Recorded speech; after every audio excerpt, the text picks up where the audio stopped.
Please greet tonight's candidates. They are businessman Andrew Yang, South Bend, Indiana Mayor Pete Buttigieg, Massachusetts Senator Elizabeth Warren, former Vice President Joe Biden, Vermont Senator Bernie Sanders, Minnesota Senator Amy Klobuchar, and businessman Tom Steyer. Welcome to all, and we will be right back to begin the debate. Look what's happening to the American workers. They're being stifled. It has to end. We are the only major country on earth not to guarantee health care to all people. They want what it takes to be part of America's middle class. Everybody deserves a living wage in this country. The proposals I'm putting forward would make me the most progressive president in my lifetime. If people are tired of the extremes in our politics, they've got a home with me. We have a broken government in Washington, D.C. What we need is a new voice and a new set of solutions.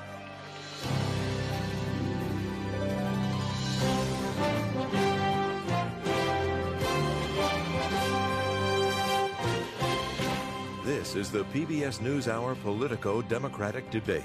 Now, live from Los Angeles, Judy Woodruff. Welcome back. A quick reminder of the rules for this debate. Each candidate has 1 minute and 15 seconds to answer direct questions from the moderators, and 45 seconds to answer rebuttal and follow-up questions. Tonight's podium order on the stage was determined by an average of recent polls. And let's begin. To the candidates. Last night at this hour, the House of Representatives voted for only the third time in American history to impeach a president. Every one of you was in favor of this action. But unlike 1974 and President Nixon, congressional Democrats have so far not convinced a strong majority of Americans to support impeachment of President Trump. Why do you think that is, and what can you say or do differently in the coming weeks to persuade more Americans that this is the right thing to do? I want to ask all of you to respond, but to begin with Vice President Biden. Well, you know, Judy, it was a constitutional necessity for the House to act as it did. And, Trump's response to suggest that only half of the American people want to see him thrown out of office now, I find is dumbing down the presidency beyond what I even thought he would do. Is any wonder that if you look at the international polling that's been done, that the Chinese leader is rated above the American president, or that Vladimir Putin congratulated him, saying stand fast, and in fact, it was a mistake to impeach him. We need to restore the integrity of the presidency, of the office of the presidency. And it's about time we get that underway. My job, and I think the job of all of us up here, is to, in fact, well, that's not true. Some are going to be actually voting in the Senate.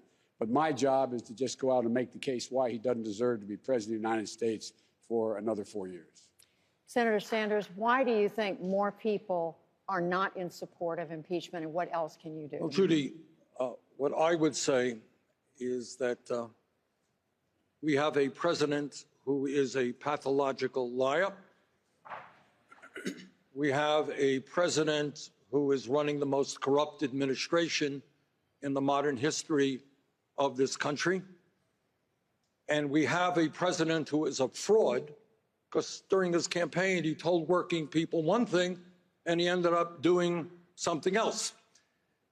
I believe, and I will personally be doing this in the coming weeks and months, is making the case that we have a president who has sold out the working families of this country, who wants to cut Social Security, Medicare, and Medicaid after he promised he would not do that, and who has documentedly lied thousands of times since he is president. And the case to be made is, yeah, certainly I disagree with Trump on virtually all of his policies.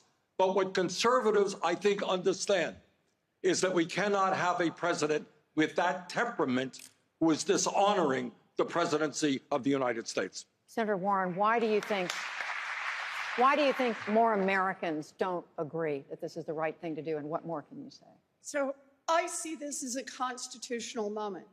Last night, the president was impeached, and everyone now in the Senate who's taken a constitutional oath to uphold our Constitution, and that doesn't mean loyalty to an individual. It doesn't mean loyalty to a political party.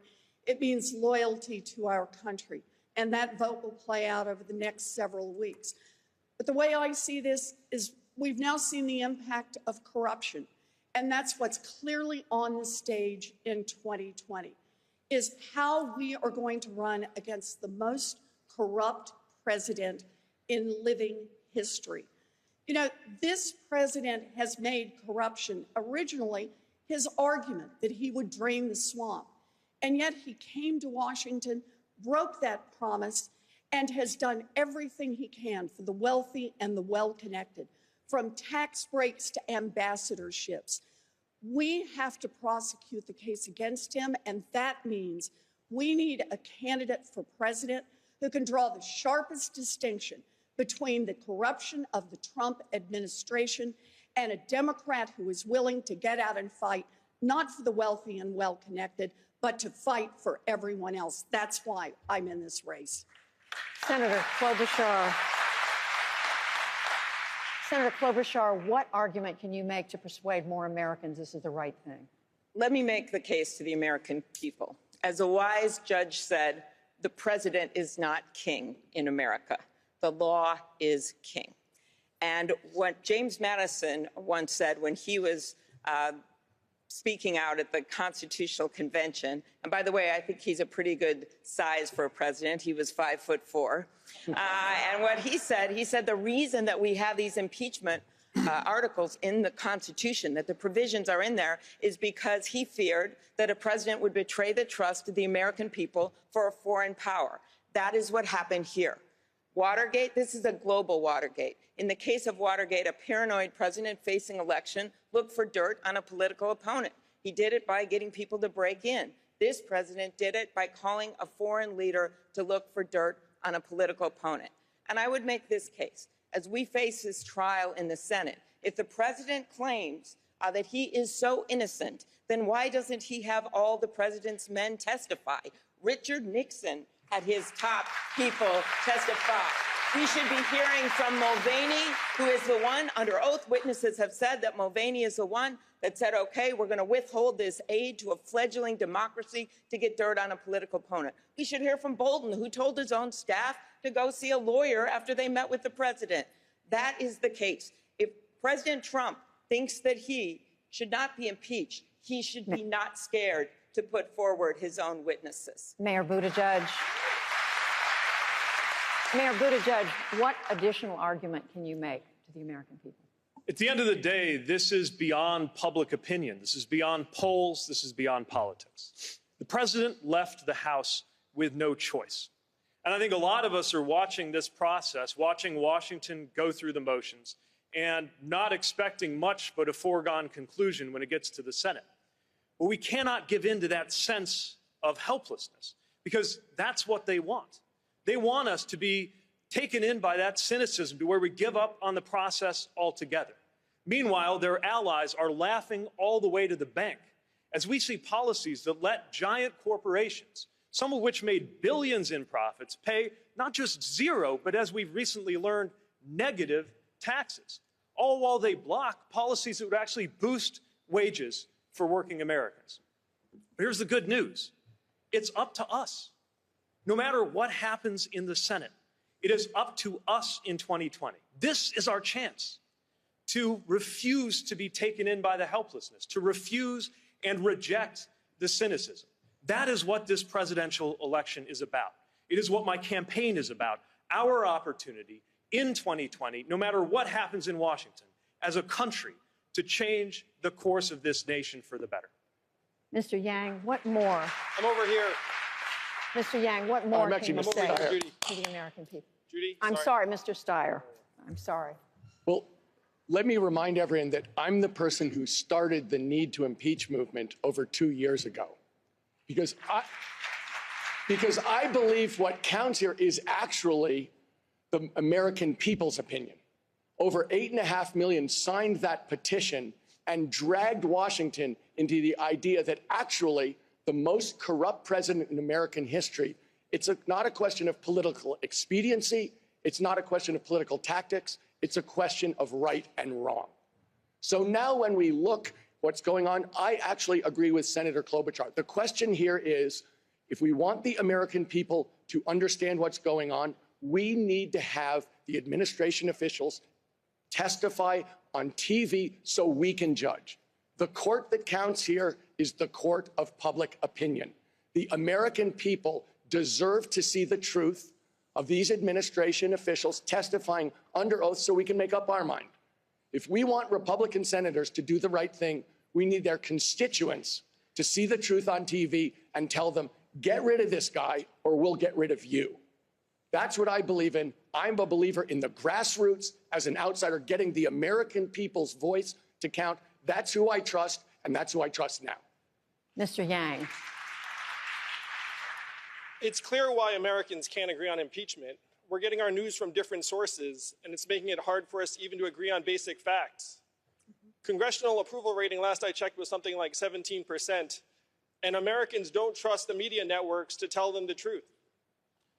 The media networks didn't do us any favors by missing a reason why Donald Trump became our president in the first place. If you turn on cable network news today, you would think he's our president because of some combination of Russia, racism, Facebook, Hillary Clinton, and emails all mixed together. But Americans around the country know different. We blasted away 4 million manufacturing jobs that were primarily based in Ohio, Michigan, Pennsylvania, Wisconsin, Missouri. I just left Iowa. We blasted 40,000 manufacturing jobs there. The more we act like Donald Trump is the cause of all of our problems, the more Americans lose trust that we can actually see what's going on in our communities and solve those problems. What we have to do is we have to stop being obsessed over impeachment, which unfortunately strikes many Americans like a ball game where you know what the score is going to be, and start actually digging in and solving the problems that got Donald Trump elected in the first place. We have to take every opportunity to present a new positive vision for the country, a new way forward to help beat him in 2020, because make no mistake, he'll be there at the ballot box for us to defeat. Thank you, Mr. Yang.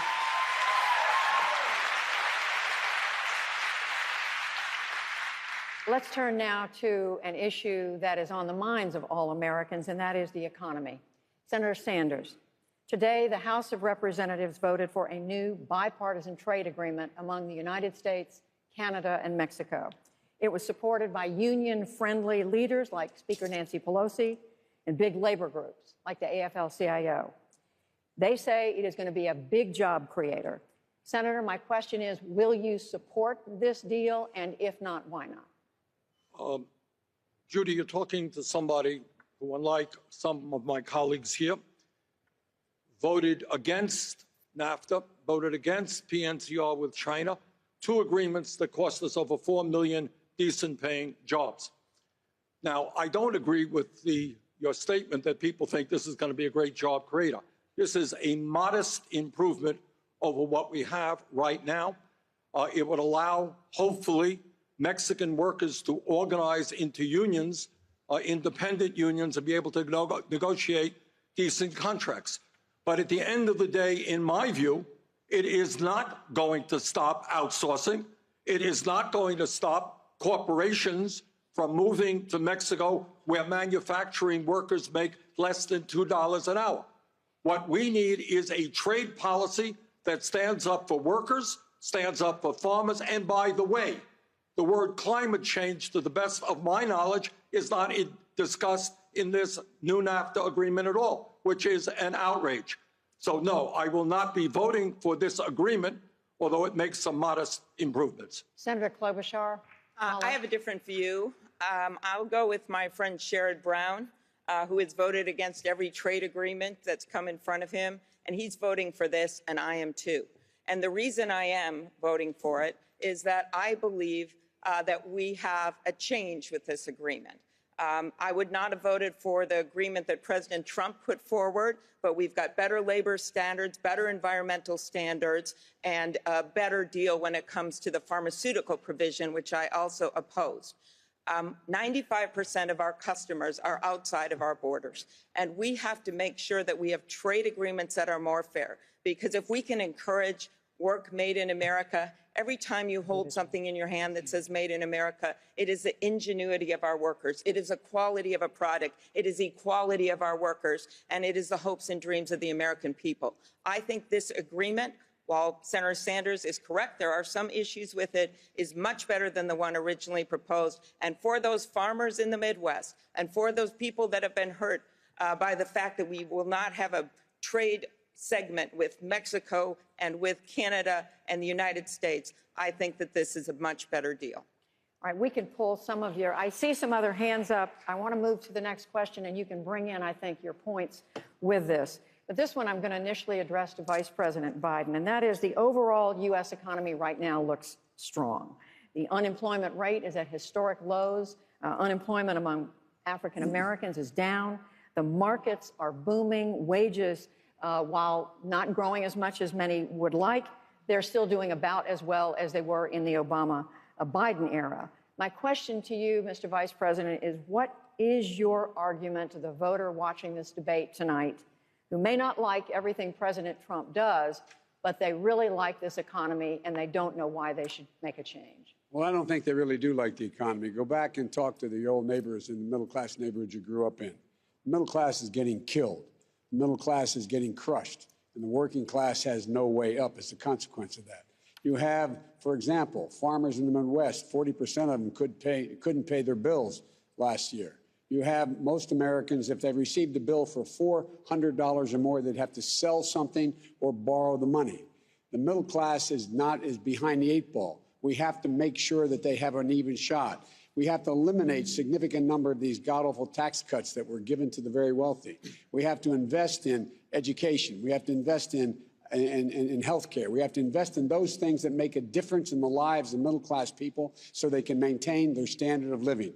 That's not being done. And the idea that we're growing, we're not growing. The wealthy, very wealthy are growing. Ordinary people are not growing. They are not happy with where they are, and that's why we must change this presidency now. Mayor Buttigieg, is that your assessment? Yes, where I live, folks aren't measuring the economy by how the Dow Jones is looking. Measuring the economy by how they're doing. When you're doing the bills at the end of the month at your kitchen table, and you find that even if your wages have gone up, it's not nearly going as fast as the cost of health and housing. This economy is not working for most of us, for the middle class, and I know you're only ever supposed to say middle class and not poor in politics, but we've got to talk about poverty in this country. There is not one county in the United States of America where someone working full-time at the minimum wage can afford a two-bedroom apartment. In most places, not even a one-bedroom apartment. The biggest problem in our economy is simple. People are not getting paid enough. That is not the result of some mysterious cosmic force. It's the result of bad policy, and we've got to change it by raising wages and empowering workers. Mr. Yang. GDP and corporate profits are at record highs in America today. Also at record highs, depression, financial insecurity, student loan debt, even suicides and drug overdoses. It has gotten so bad that our life expectancy as a country has declined for the last 3 years because suicides and drug overdoses have overtaken vehicle deaths for the first time in American history. The fact is, this unemployment rate and GDP have very little relationship with people's lived experience on the ground. If you're a recent college graduate, you have a 40% chance of doing a job that doesn't require a college degree. That doesn't show up in the headline unemployment rate, nor does all of the families that are working 2 or 3 jobs to get by. Senator Warren, you have your hand up. I do. And I have a question for you. Well, I want to ask this question. Go ahead. Because here's the problem. I'm proud to stand on a stage with Democrats who understand that a rising GDP, rising corporate profits is not being felt by millions of families across this country. I'm proud to stand on a stage with people who see that America's middle class is being hollowed out, and that working families and poor people are being left behind. What we need to talk about, though, is why that has happened. And the answer is we've got a government that works great for those with money and doesn't work for much of anyone else. We have a government that works great for giant drug companies, just not for someone trying to fill a prescription. Works great for people who want to make money at private prisons and private detention centers at our border, just not for the people whose lives are torn apart. Works great for giant oil companies that want to drill everywhere, but not for the rest of us who see climate change bearing down upon us. And when you see a government that works great for the wealthy and the well-connected and for no one else, that is corruption, pure and simple, and we need to call it out for what it is. I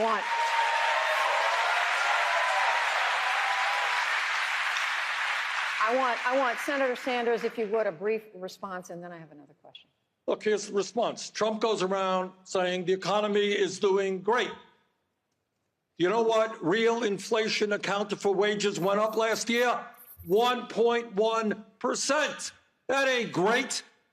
Tonight, while 3 people own more wealth than the bottom half of America, 500,000 Americans, including 30,000 veterans, are sleeping out on the streets. Today in America, we have the highest rate of childhood poverty of almost any major country on earth.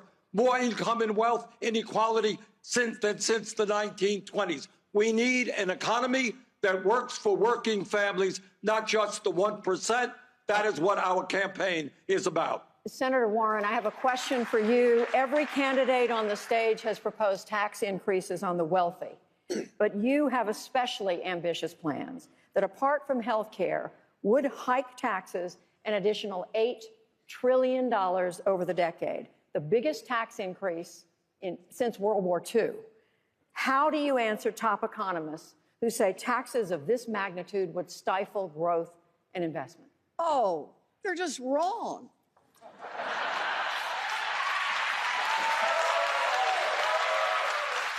Let's start with a wealth tax, the idea of a 2-cent tax on the great fortunes in this country, $50 million and above.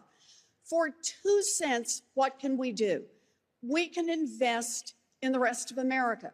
We can provide universal child care, early childhood education for every baby in this country aged 0 to 5. Universal pre-K for every 3-year-old and 4-year-old, and raise the wages of every child care worker and preschool teacher. We can do even more for our public schools, for college graduates. We can cancel student loan debt. But think about the economic impact of that. You leave 2 cents with the billionaires, they're not eating more pizzas. They're not buying more cars. We invest that 2% in early childhood education and child care.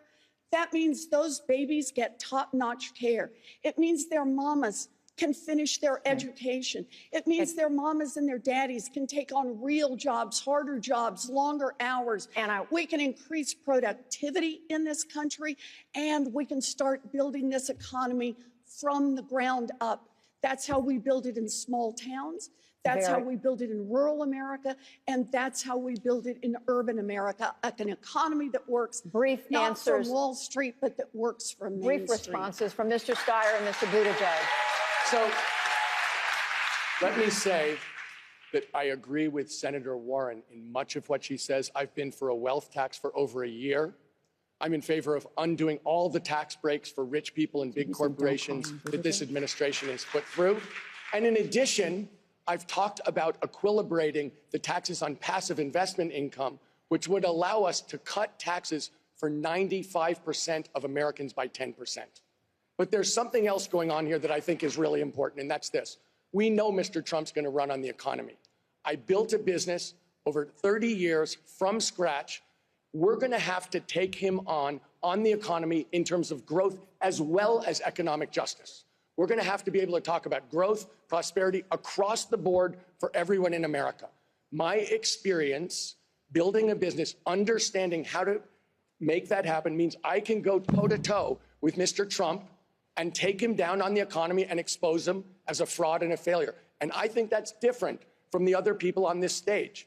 I think we need a different, unconventional way of attacking a different, unconventional president who actually went after the best prepared candidate in American history and beat her. Mayor Buttigieg. We're also right now, I think we're being offered a false choice. You either have to go all the way to the extreme or it's business as usual. Yes, we must deliver big ideas. And yes, taxes on wealthy individuals and on corporations are going to have to go up. We can also be smart about the promises we're making. Make sure they're promises that we can keep without the kind of taxation that economists tell us could hurt the economy. It's why, for example, I propose that we make college free for 80% of Americans, but it doesn't have to be free for the top. If you're in that top 10%, how about you pay your own tuition and we save those dollars for something else that we could spend them on that would make a big difference, whether it's infrastructure, childcare, housing, health. On issue after issue, we've got to break out of the Washington mindset that measures the bigness of an idea by how many trillions of dollars it adds to the budget, or the boldness of an idea by how many fellow Americans it can antagonize. We're going to take a short break, and we'll be right back in 2 minutes with questions from my fellow moderators.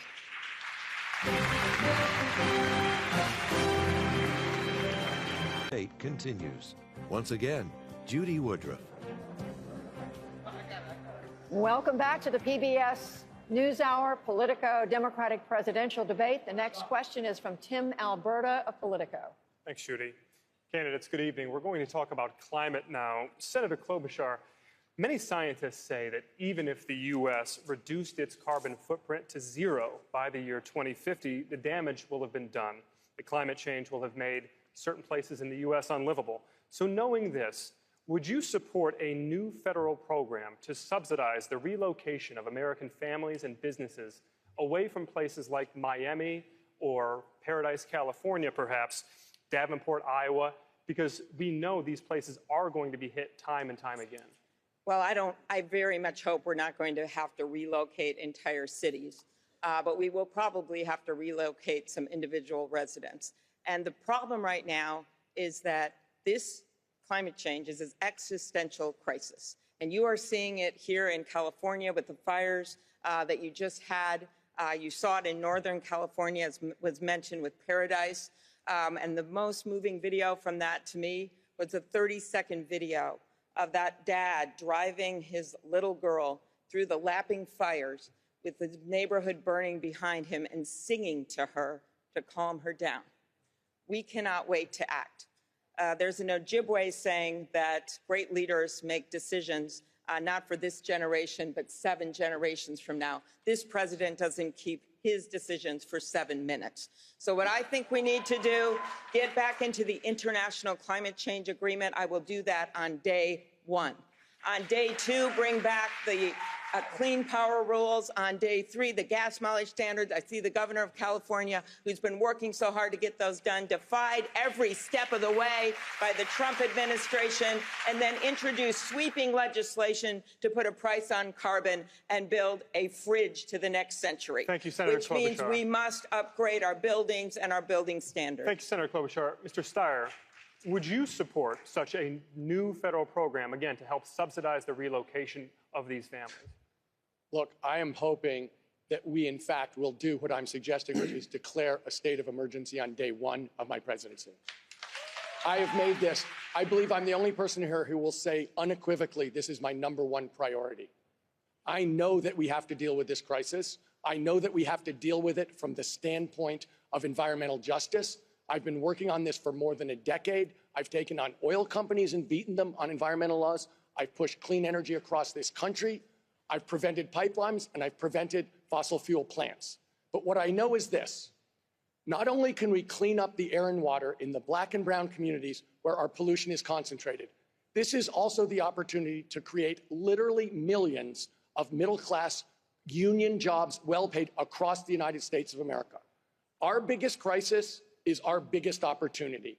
And if we don't declare a state of emergency on day 1, I don't understand how we go to the people around the world to lead the coalition that has to happen and that only America can lead. Look, this is a generational question. I have a lot of respect for the people on this stage. I know everybody is worried about this. But for instance, I would call on Mayor Buttigieg to prioritize this higher because the people in his generation understand that this is a crisis that we have to go on right now, but it's also the greatest opportunity to rebuild and reinvent America. Thank you, Mr. Steyer. Mr. Buttigieg, 45 seconds to respond. Well, I've made clear that this will be a topic of day one action, and this is not theoretical for me. I live in one of those river cities that you're talking about. Not only that, I live right by the river. My neighborhood flooded in the second of 2 once-in-a-millennium floods that we had in 2 years. Do the math on that. So I know what's at stake.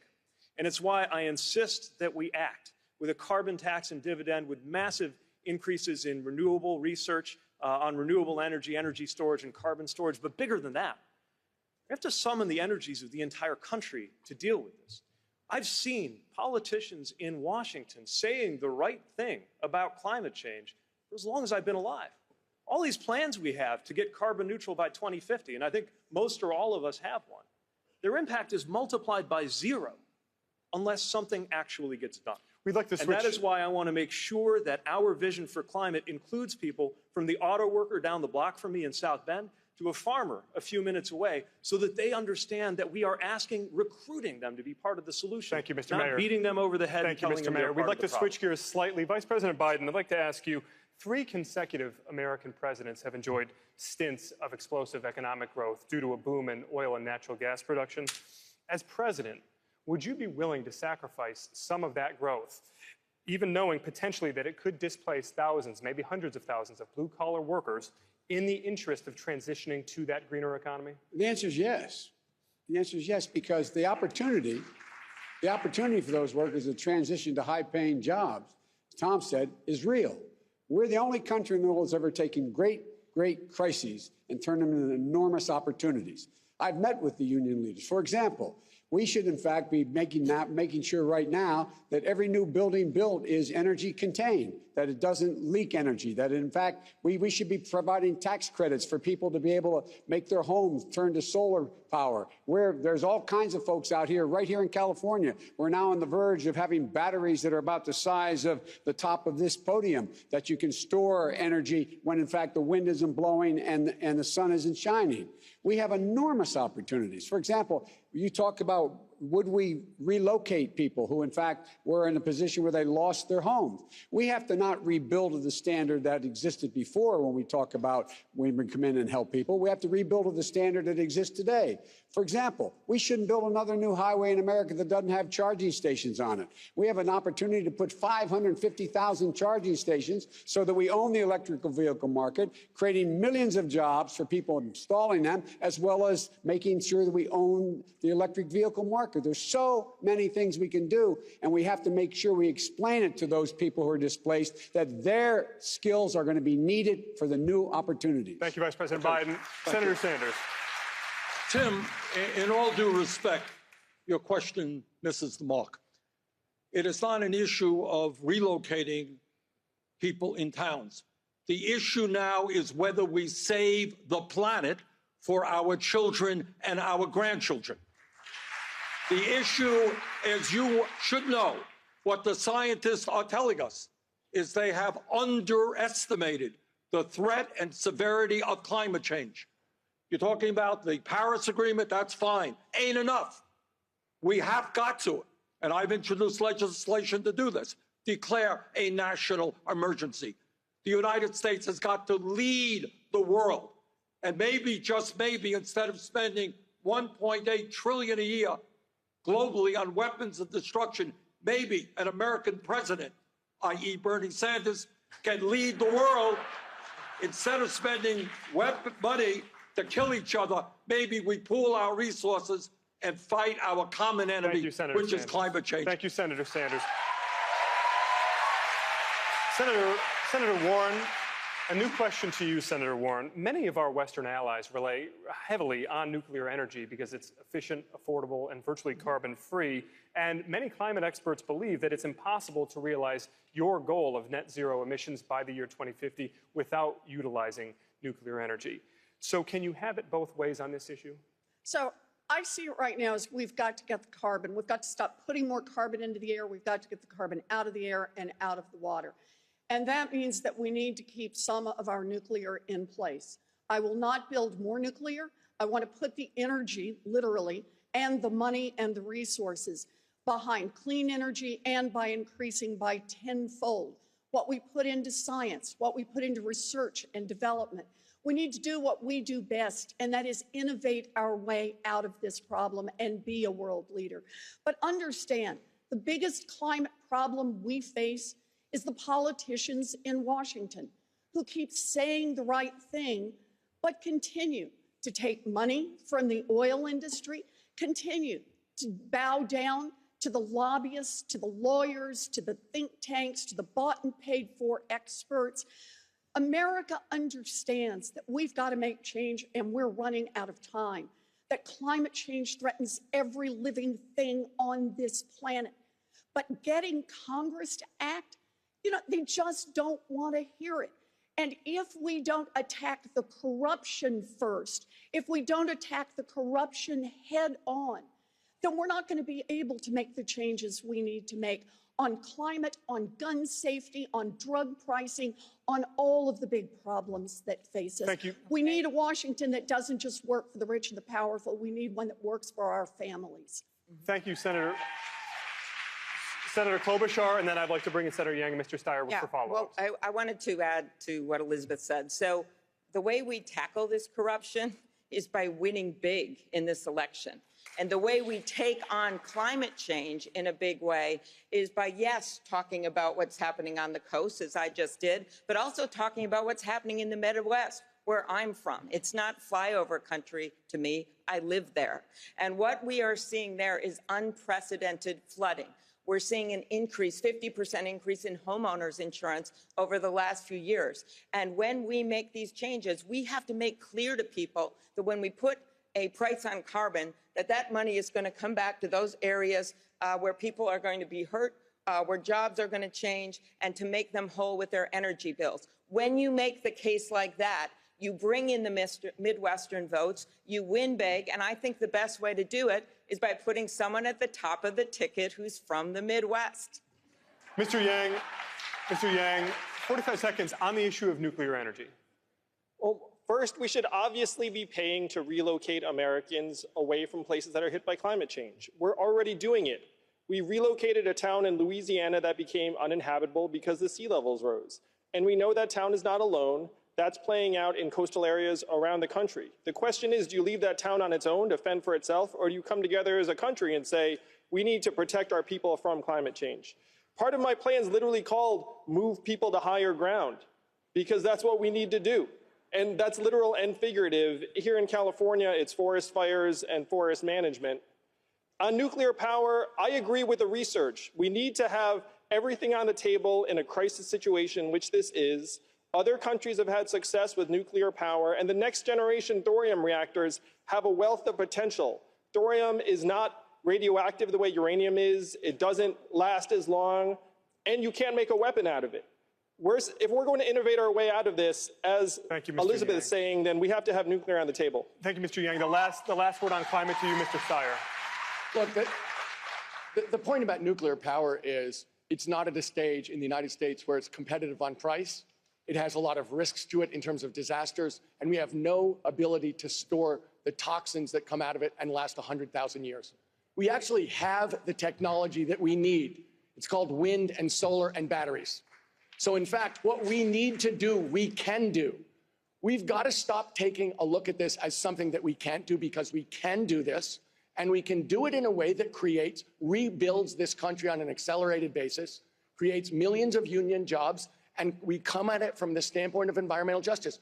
This is our greatest opportunity to reinvent this country, to actually take on the biggest challenge in history and succeed together. You want to pull the country together with all this partisanship? Let's take on the biggest challenge in history and succeed together as a nation. That's what pulls people together. Thank you, Mr. Steyer. Amna. Thanks, Ken.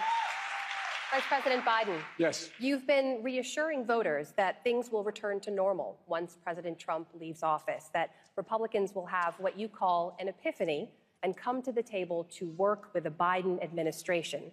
But given everything that you have seen from current Republicans, what evidence is there that things will change? Look, I didn't say return to normal. Normal's not enough. Normal, in fact, we have to move beyond normal, whether it's healthcare, the environment, whatever it is. We have to build on what we had started in our administration, and that's been interrupted very badly, number one. Number two, with Trump out of the way, it's not going to change things in a fundamental way. But what it will do is it will mean that we're in a position where he's not going to be able to intimidate the base. His base is not going to be intimidate those half a dozen Republicans we may need and other things. I refuse to accept the notion, as some on this stage do, that we can never get to a place where we have cooperation again. If that's the case, we're dead as a country.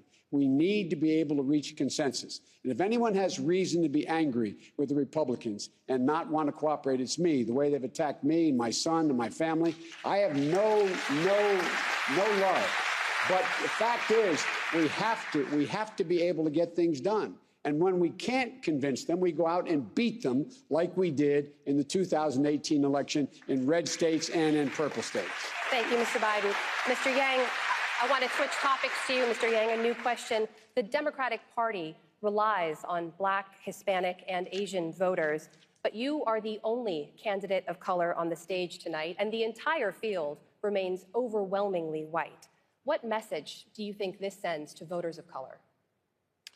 It's both an honor and disappointment to be the lone candidate of color on the stage tonight. I miss Kamala, I miss Cory, though I think Cory will be back.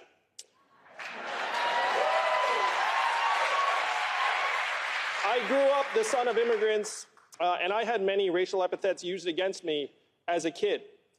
But Black and Latinos have something much more powerful working against them than words. They have numbers. The average net worth of a Black household is only 10% that of a white household. For Latinos, it's 12%. If you're a Black woman, you're 320% more likely to die from complications in childbirth. These are the numbers that define race in our country. And the question is, why am I the lone candidate of color on this stage? Fewer than 5% of Americans donate to political campaigns. You know what you need to donate to political campaigns? Disposable income. The way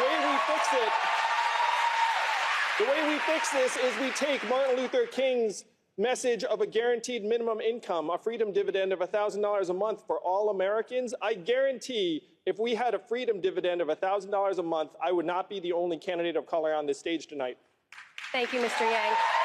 Senator Sanders, I do want to put the same question to you, Senator Sanders. What message do you think? I'll answer that question, but I wanted to get back to the issue of climate change for a moment, because I do believe this is the existential issue. Senator, with all respect, this question is about race. Can you answer the question as it was asked? I certainly can. Because people of color, in fact, are going to be the people suffering most if we do not deal with climate change. And by the way, we have an obligation up here, if there are not any of our African-American brothers and sisters up here, to speak about an economy in which African Americans are exploited, where Black women die 3 times at higher rates than white women, where we have a criminal justice system which is racist and broken, disproportionately made up of African Americans and Latinos and Native Americans who are in jail. So we need an economy that focuses on the needs of oppressed, exploited people, and that is the African-American community. Thank you, Senator. Yamiche. Thank you, Amna. Senator Klobuchar, here in California, people who identify as Hispanic, Black, Asian, or multiracial represent a majority of the population, outnumbering white residents. The United States is expected to be majority non-white within a generation. What do you say to white Americans who are uncomfortable with the idea of becoming a racial minority, even if you don't share their concerns? I say this is America. You're looking at it. And we are not going to be able to succeed in the world if we do not invite everyone to be part of our economy. Our Constitution says that we strive for a more perfect union. Well, that's what we are doing right now. And to me, that means, one, that everyone can vote, and that includes our communities of color. This action that's been taken by this president and his people and his governors all over the country is wrong. They have made it harder for African Americans to vote, as one court said, discriminated with surgical precision. What would I do as one of the leaders on voting in the U.S. Senate? One, stop the purging. As Stacey Abrams said, you know, you do not stop having your right to assemble if you don't go to a meeting for a year. Because you don't go to a church or a synagogue or a mosque for 3 months, you don't lose your right to worship. You shouldn't lose your right to vote. I would pass, as president, my bill to register every kid in this country when they turn 18 to vote. That would make all of these discriminatory actions in these states go away, and I would stop the gerrymandering, in addition to the agenda of economic opportunity. Because, as Martin Luther King says, what good is it to integrate a lunch counter if you can't afford a hamburger? Thank you, Senator. Let's now turn to the issue of foreign policy and the Middle East. Senator Sanders, Secretary of State Mike Pompeo recently declared that the United States believes Israeli settlements in the West Bank do not violate international law. That broke decades-long U.S. precedent. How would you respond to Israeli expansion of settlements? Would you link that to foreign aid to Israel? Israel has, and I say this as somebody who lived in Israel as a kid, proudly Jewish, Israel has the right not only to exist, but to exist in peace and security. But what U.S. foreign policy must be about is not just being pro-Israel, we must be pro-Palestinian as well.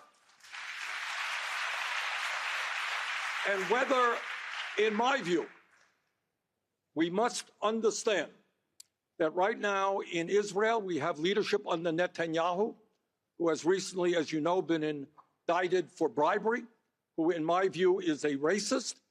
What we need is a level playing field in terms of the Middle East, which addresses the terrible crisis in Gaza, where 60 or 70% of the young people are unemployed.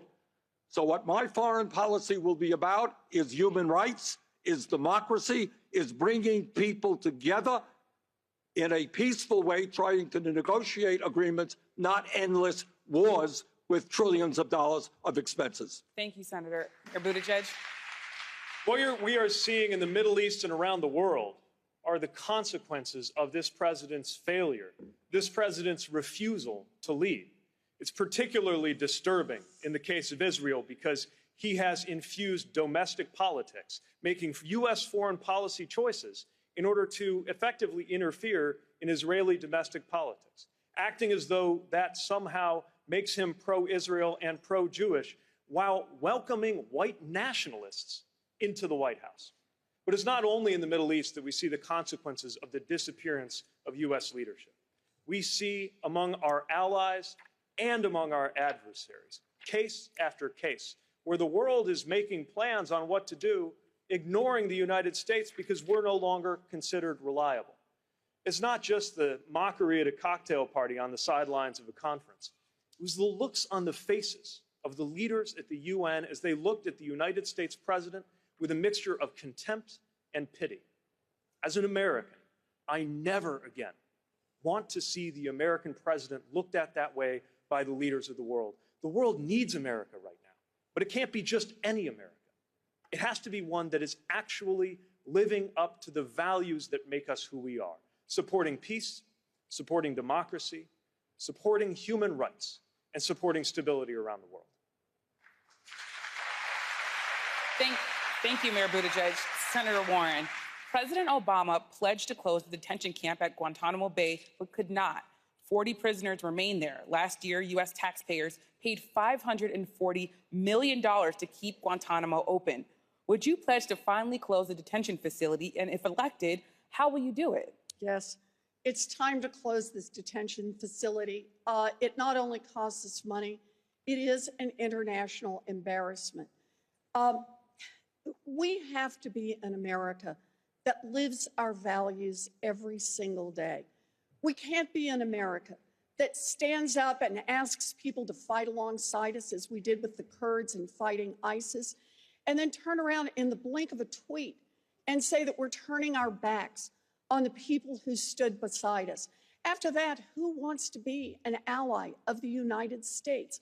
We have to be an America that understands the difference and recognizes the difference between our allies, the people who will work alongside us, and the dictators who would do us harm. And we need to treat our allies better than we treat the dictators. That needs to be our job as an America. We have the finest military on earth. All three of my brothers served. And we have people on this stage who have served, and I'm deeply grateful for that.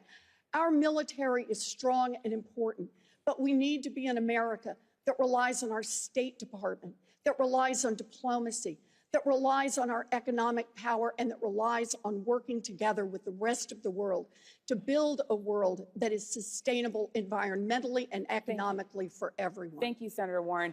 Vice President Biden, why couldn't you close Guantanamo Bay? Why couldn't the Obama administration close We Guantanamo attempted Bay? to close Guantanamo Bay, but you have to have congressional authority to do it. They've kept it open. And the fact is that we, in fact, think it's the greatest, it is an advertisement for creating terror. Look, what we have done around the world in terms of keeping Guantanamo open, or what Trump has done by no longer being an honest broker in Israel, there's no solution for Israel other than a two-state solution. It does not exist. It's not possible to have a Jewish state in the Middle East without there being a two-state solution. And he has played to all the same fears and all the prejudices that exist in this country and in Israel.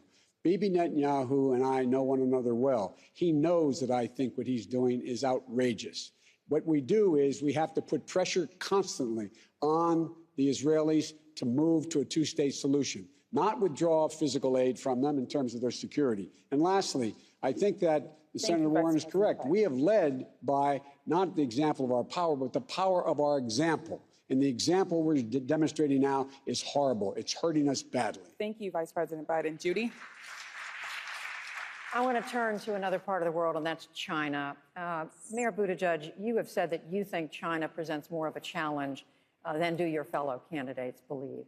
The U.S. clearly wants China's cooperation on human rights, on climate change, on North Korea, on terrorism, and yet Americans are appalled by China's record on human rights, including the detention of over 1 million Muslim Uyghurs. Should the U.S., is my question, do more than protest and issue sanctions? Should the U.S., for example, boycott the 2022 Beijing Olympics? I think that any tool ought to be on the table, especially diplomatic, economic, and social tools like what you're describing. Look, for the president to let it be known that his silence, whether it's on the rounding up of Muslim Uyghurs in Xinjiang, putting them into camps, or the aspirations of the people of Hong Kong for democracy, for him to let China know that his silence can be purchased is trashing American values. The reality is that there's a lot more to the relationship with China than who's selling more dishwashers. Yes, we need a much smarter trade policy. We also have to acknowledge what's going on over there. The use of technology for the perfection of dictatorship. That is going to require a stronger than ever response from the U.S. in defense of democracy. But when folks out there standing up for democracy hear not a peep from the President of the United States, what message is that sending to the Chinese Communist Party? The message I will send is that if they perpetrate a repeat of anything like Tiananmen Square when it comes to Hong Kong, they will be isolated from the free world, and we will lead that isolation diplomatically and economically. Mr. Steyer, many Americans have been moved in the last months by the protests of the people of Hong Kong. It is Chinese territory, but what would you do as president if the Chinese government moved in militarily? Look, there is a temptation, particularly for this president, to try and answer that in a bilateral way. The way the United States should be reacting in Hong Kong is by gathering our coalition of democracy and freedom-loving partners and allies to push back. In fact, when we're making moral statements around the world, it should not be us threatening and trying to be the world's policeman. It should be us leading on a value-driven basis with the other people who share our values and want to change the world. We actually can't isolate ourselves from China. In fact, we have to work with them as a frenemy, people who disturb us, who we disagree with, but who, in effect, we are linked to in a world that is ever getting closer. And in fact, if we are going to treat climate as the threat that it is, we are going to have to partner with the Chinese. They are going to have to come along with us. They're going to have to trust us. And together, we're going to have to solve this problem. So the ability to say, it's off the table, we need a good relationship with them, and we're going to have to work with them going forward under all circumstances. Thank you, Mr. Steyer. Vice President Biden, on China, we now know that China is engaged in an unprecedented military buildup. They have just launched a new aircraft carrier. There are new signs of their disturbing espionage campaign here inside the United States. There are a number of disturbing signs from the Chinese. National security scholars have long warned about the historical precedent that when there's a ruling power and a rising power, there's likely to be a war. Is the U.S. on a collision course with China? What steps could you take as president? It's on a collision course with China, but not for a war. What we have to make clear is that we, in fact, are not going to abide by what they've done. 1 million Uyghurs, as you pointed out, Muslims, are in concentration camps. That's what they are right now. They're being abused. They're in concentration camps.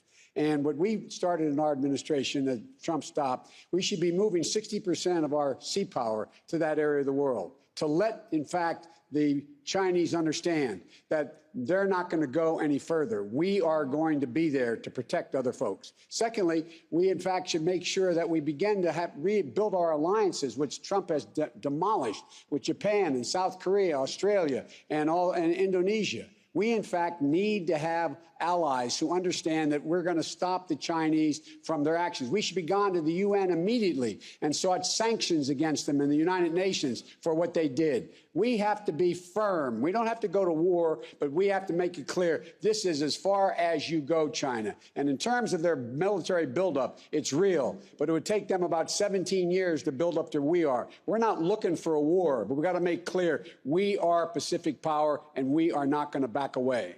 Mr. Yang and then Senator Klobuchar. I have family in Hong Kong.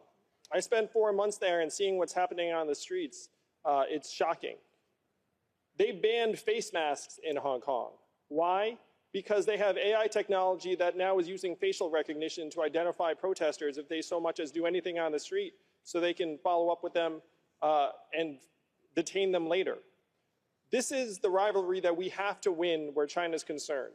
They're in the process of leapfrogging us in AI because they have more data than we do, and their government is subsidizing it to the tune of tens of billions of dollars. I have sat with our leading technologists, and they say they cannot match the Chinese resources. China just produced its first major smartphone that does not have Google apps, and it is now trying to export its technology to the rest of the world. What we have to do is build an international coalition to set technology standards, and then you can bring the Chinese to the table in a very real way, because this is their top priority, and this is where we need to outcompete them and win. Senator Klobuchar. When it comes to foreign policy, I think we need to keep our promises and keep our threats. And this president has done neither. And a country like China, their leaders, they watch that and they know. He has stood with dictators over innocents. He has stood with tyrants over free leaders. He does it all the time. And I have a little different take than some of my colleagues when it comes to what happened at that conference with NATO. Yeah, they were making fun of him, some of the foreign leaders. I've heard senators make more fun of other senators than that. The point of it was that he couldn't even tolerate it. He is so thin-skinned that he walked. He quit.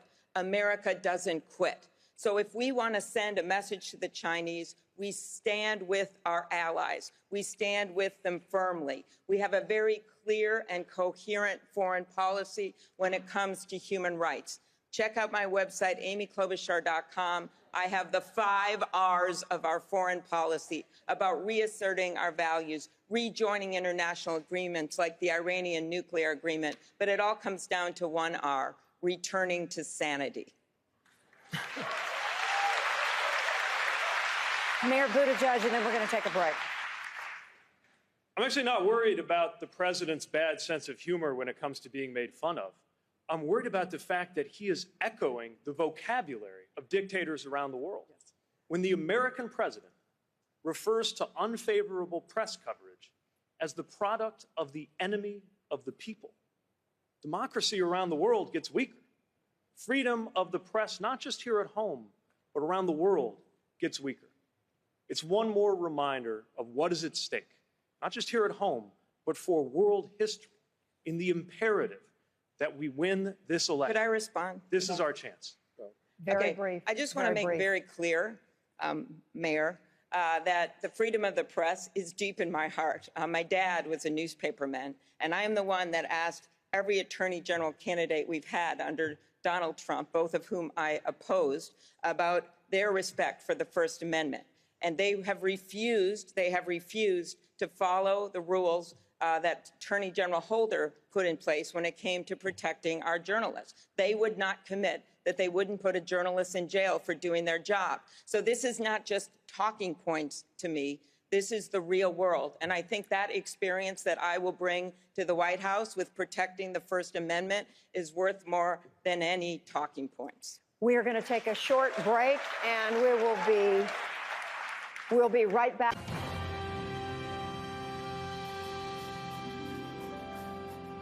Live from Los Angeles, the PBS NewsHour Politico Democratic debate continues. Once again, Judy Woodruff. Welcome back to the PBS NewsHour Politico Democratic presidential debate. I'm Judy Woodruff, joined by my PBS NewsHour colleagues Amna Nawaz and Yamiche Alcindor, by Tim Alberta of Politico. Now, let's turn to the next question from Tim. Thank you, Judy. Candidates, let's make things interesting. Former President Obama said this week, when asked who should be running countries, that if women were in charge, you'd see a significant improvement on just about everything.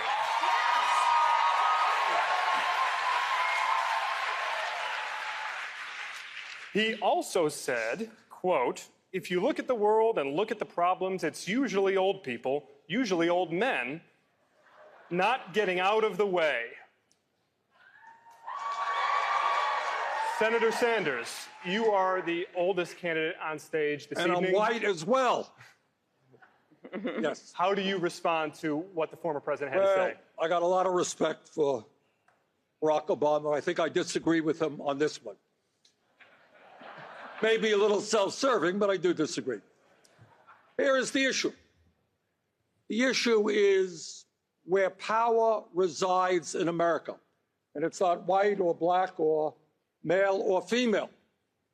We are living in a nation increasingly becoming an oligarchy, where you have a handful of billionaires who spend hundreds of millions of dollars buying elections and politicians. You have more income and wealth inequality today than at any time since the 1920s. We are the only major country on earth not to guarantee health care for all people, which is why we need Medicare for all. We are facing an existential crisis of climate change. The issue is not old or young, male or female. The issue is working people standing up, taking on the billionaire class, and creating a government and economy that works for all, not just the 1%. Thank you, Senator Sanders. Vice President Biden, I'm going to guess that President Obama did not clear that remark through your campaign ahead of time. And What I'm do going you to say to him? and I'm going to guess he wasn't talking about me either. Okay. Number one. Look, I'm running because I've been around. On my experience. With experience, hopefully comes judgment and a little bit of wisdom. The fact is that we're in a position now, the next president of the United States is going to inherit two things. Economy that is out of kilter, and a domestic policy that needs to be, we have to unite America. And a foreign policy that requires somebody to be able on day one, stand up, look out, the entire world know who that person is, know what they stand for, and know they know them. And that's the reason I'm running. I have more experience in doing that than anybody on this stage. Just to follow up, Vice President Biden, if elected, you would turn 82 at the end of your first term. You'd be the oldest president in American history. More like Winston Churchill. Are you willing to commit American history? Oh, American history. Yes. Are you? I was joking. That was a joke. Okay. I appreciate it. Politico doesn't have much of a sense of humor. Oh, we've got a great sense of humor. They wouldn't have put me on stage otherwise. Are you willing to commit tonight to running for a second term if you're elected next November? No, I'm not willing to commit one way or another. Here's the deal. I'm not even elected one term yet, and let's see where we are. Let's see what happens.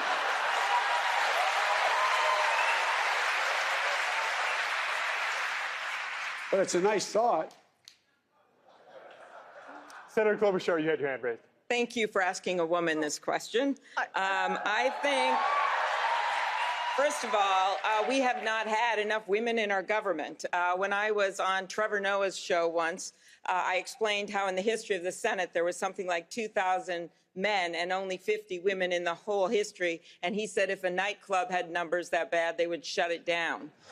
However, it is not just about numbers. It's about what you get done. And that is my argument. If you look at the poll at the state that knows me best, and that is the state of Minnesota, it showed in the state that Hillary had her lowest margin of victory, it showed that I beat Donald Trump by 18 points. I beat him with men more than anyone on this stage. So I think what matters in this election is can you bring in those rural and suburban areas, particularly in the Midwest? And number two, what will you do when you get there? And I am someone that has passed over 100 bills with men and women, with Republicans and with Democrats, including changing the sexual harassment laws for the United States Congress, a bill I led so taxpayers are no longer going to have to pay for people that harass other people. Senator I have Warren. passed the law for drug shortages. I have done work in our rural areas. I think that's what most matters to people. I would be so proud to be the first woman president. But mostly, I want to be a president that gets things done and improves people's lives. Thank you, Senator Klobuchar.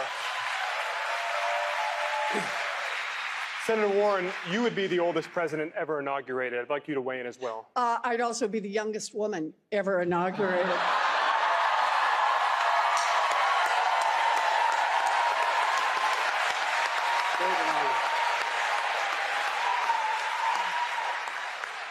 I believe that President Obama was talking about who has power in America, whose voices get heard. I believe he's talking about women and people of color and trans people and people whose voices just so often get shoved out. And for me, the best way to understand that is look at how people are running their campaigns in 2020. You know, I made the decision when I decided to run not to do business as usual. And now I'm crowding in on 100,000 selfies. That's 100,000 hugs and handshakes and stories. Stories from people who are struggling with student loan debt. Stories from people who can't pay their medical bills. Stories from people who can't find childcare. Now, most of the people on this stage run a traditional campaign. And that means going back and forth from coast to coast to rich people and people who can put up $5,000 or more in order to have a picture taken, in order to have a conversation, and in order maybe to be considered to be an ambassador. Thank you, Senator Warren. Those selfies, no, I want to finish this. Those selfies cost nobody anything. And I get it. In a democracy, we all have a lot of different points of view, and everybody gets one vote. But here's the thing. People who can put down $5,000 to have a picture taken don't have the same priorities as people who are struggling with student loan debt or are struggling to pay off medical debt. I'm running a campaign where people whose voices get heard. We can't have, Thank you, Senator Warren. We can't have people who can put down $5,000 for a check, drown out the voices of everyone else. Thank you, Senator They Warren. don't in my campaign, and they Mayor won't in Buttigieg. my White House. Mayor Buttigieg, you had your hand raised.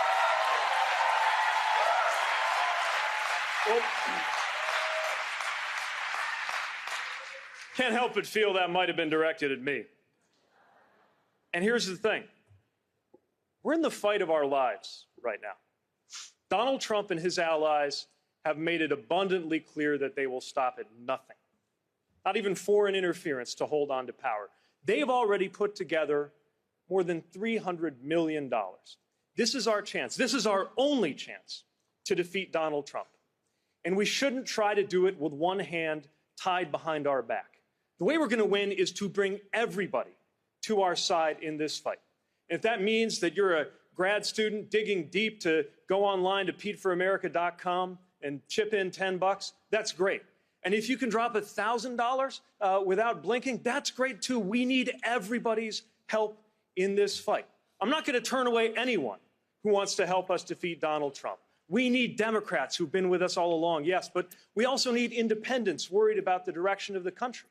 If you were a Republican, disgusted with what's going on in your own party, we're not going to agree on everything, but we need you in this fight, and I will welcome you to our side. Thank you, Mr. Mayor. Senator Warren, 45 seconds to respond. So the mayor just recently had a fundraiser that was held in a wine cave full of crystals and served $900 a bottle wine. Think about who comes to that. He had promised that every fundraiser he would do would be open door, but this one was closed door. We made the decision many years ago that rich people in smoke-filled rooms would not pick the next president of the United States. Billionaires in wine caves should not pick the next president of the United States. Mr. Mayor, your response. You know, according to Forbes magazine, I am literally the only person on this stage who's not a millionaire or a billionaire. So if this is important, this is the problem with issuing purity tests you cannot yourself pass. If I pledged never to be in the company of a progressive Democratic donor, I couldn't be up here. Senator, your net worth is 100 times mine. Now, supposing that you went home feeling the holiday spirit, I know this isn't likely, but stay with me, and decided to go on to PeteForAmerica.com and give the maximum allowable by law, $2,800. Would that pollute my campaign because it came from a wealthy person? No, I would be glad to have that support. We need the support from everybody who is committed to helping us defeat Donald Trump.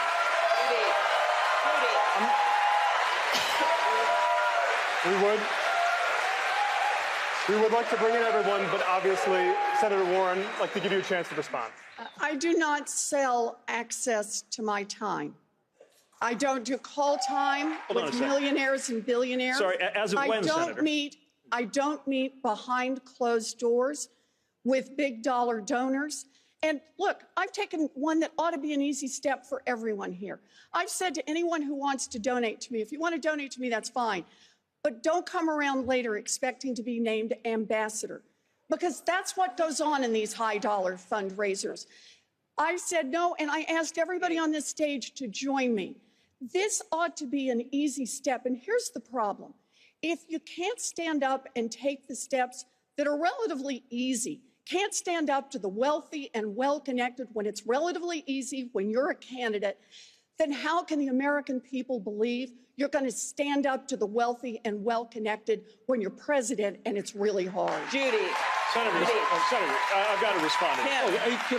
Mr. Mayor, we're going to give you one more chance to respond. If you can't say no to a donor, then you have no business running for office in the first place. But also, Senator, your presidential campaign right now, as we speak, is funded in part by money you transferred, having raised it at those exact same big-ticket fundraisers you now denounce. Did it corrupt you, Senator? Of course not. So to denounce the same kind of fundraising guidelines that President Obama went by, that Speaker Pelosi goes by, that you yourself went by until not long ago in order to build the Democratic Party and build a campaign ready for the fight of our lives, these purity tests shrink the stakes of the most important election. Judy. We'd like to bring everyone in. We'd like to bring everyone in. We'd like to bring everyone in, but Senator Klobuchar had your hand up first. We'd like to call on you. I did not come here to listen to this argument. I came here to make a case for progress, and I have never even been to a wine cave. I've been to the Wind Cave in South Dakota, which I suggest you go to. So what is making a case for progress about? That is what unites us up here instead of what divides us, which is campaign finance reform. That means passing a constitutional amendment to overturn Citizens United. It means making the first bill we pass when I am president will be H.R. 1, which is the ethics reform passed in the House, which is currently sitting on Mitch McConnell's desk, along with 400 bills. And if you don't think we can get this done, well, we can, but only if we win this election big. Not by arguing with each other, but by finding what unites us and getting this done. I came to make a case for progress. Well, Thank you, Senator Klobuchar.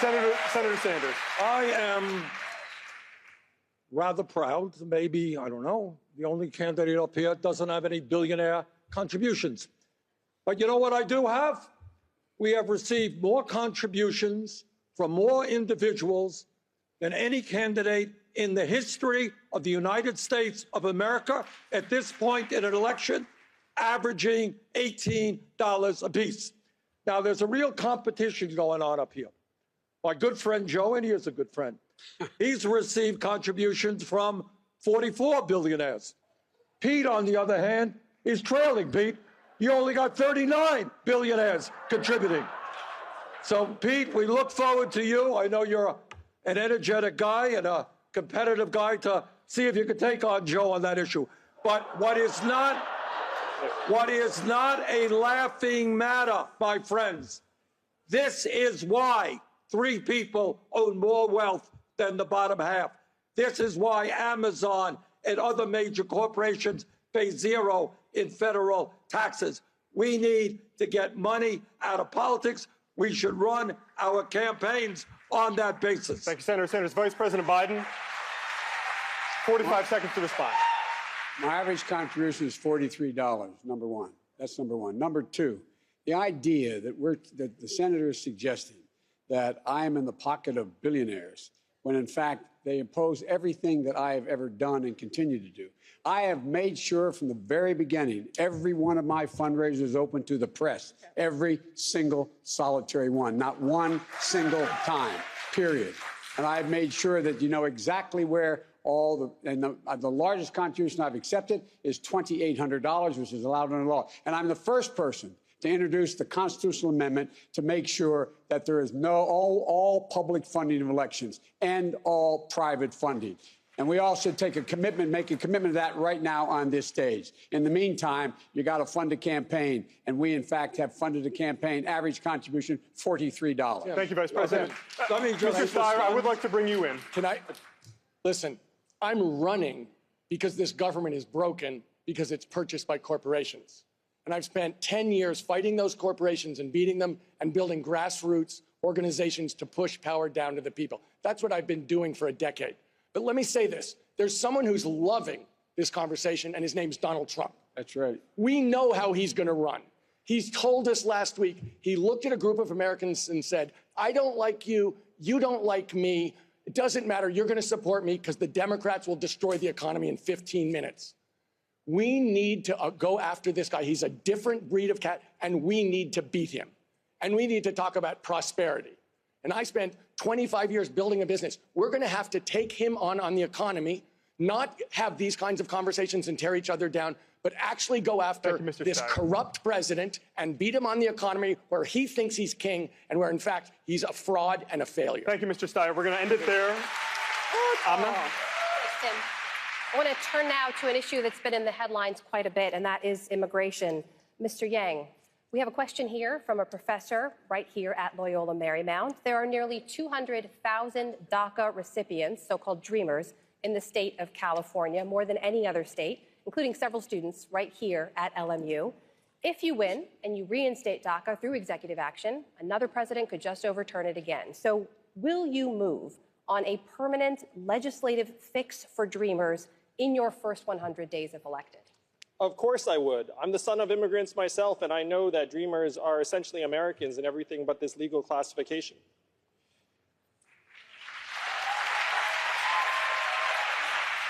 I just want to return to this conversation because I think it's core.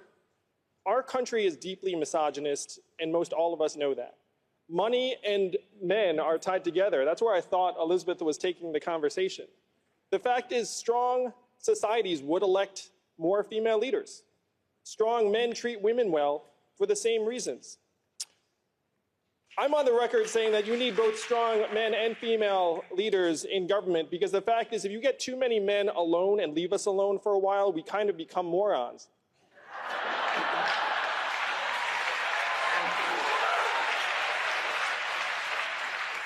So it's related to our campaign finance rules, because right now the fact is we operate in a fundamentally anti-woman marketplace, and that includes the marketplace for politicians.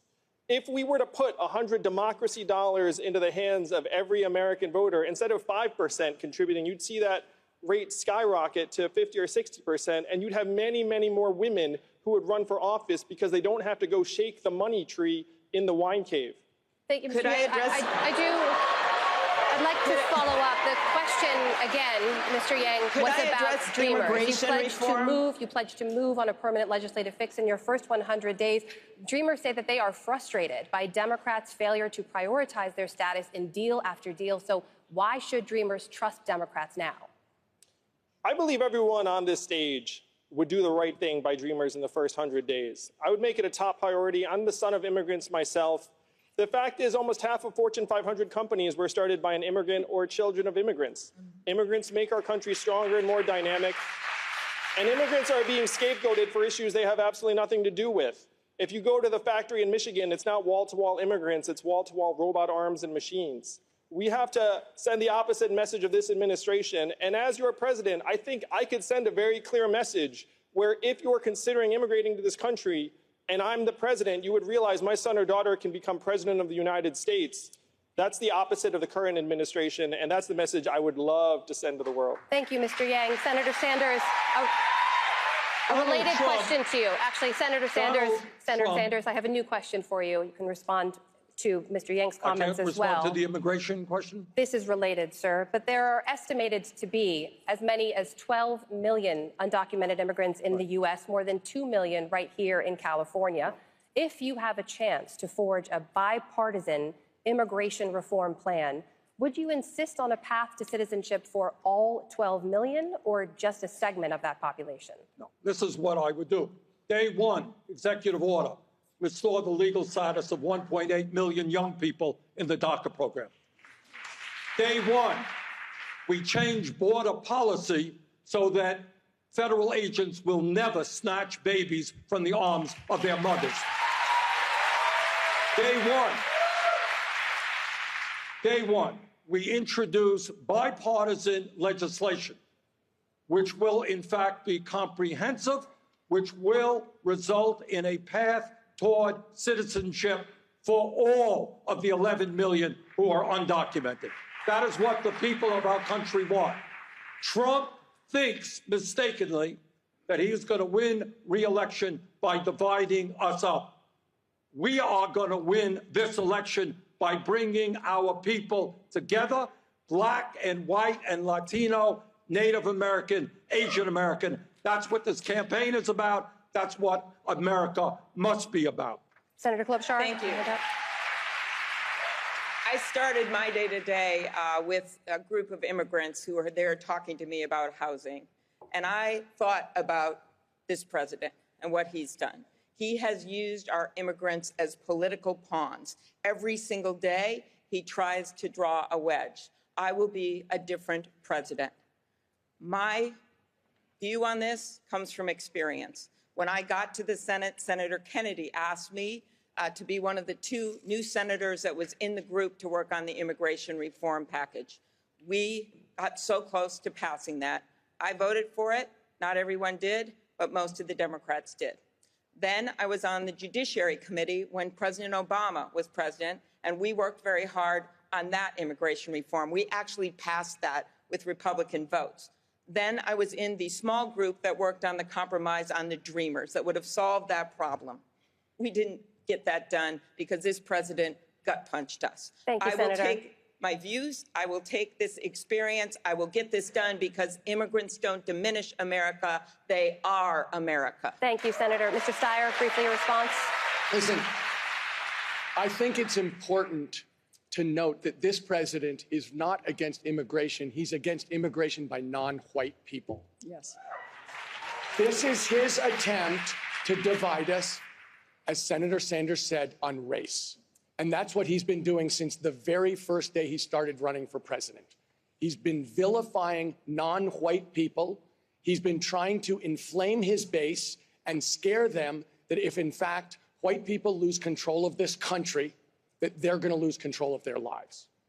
And as somebody who lives in a majority-minority state, which is California, what he's doing is so wrong on so many different levels. I agree with Senator Sanders. We have to reframe this argument completely. We have to go back to the idea that every American is worth being a full human being on every right. This is a racial argument by a racist president who's trying to divide us and who's vilifying people. It's absolutely wrong, and it's led him to break the laws of humanity in our name. Thank you, Mr. Steyer. Mayor Buttigieg, a new question to you, Mr. Mayor. You said last month that the U.S. owes compensation to children separated from their families at the southern border. The consensus among child welfare experts is that those thousands of children will likely suffer lifelong trauma as a result of that separation.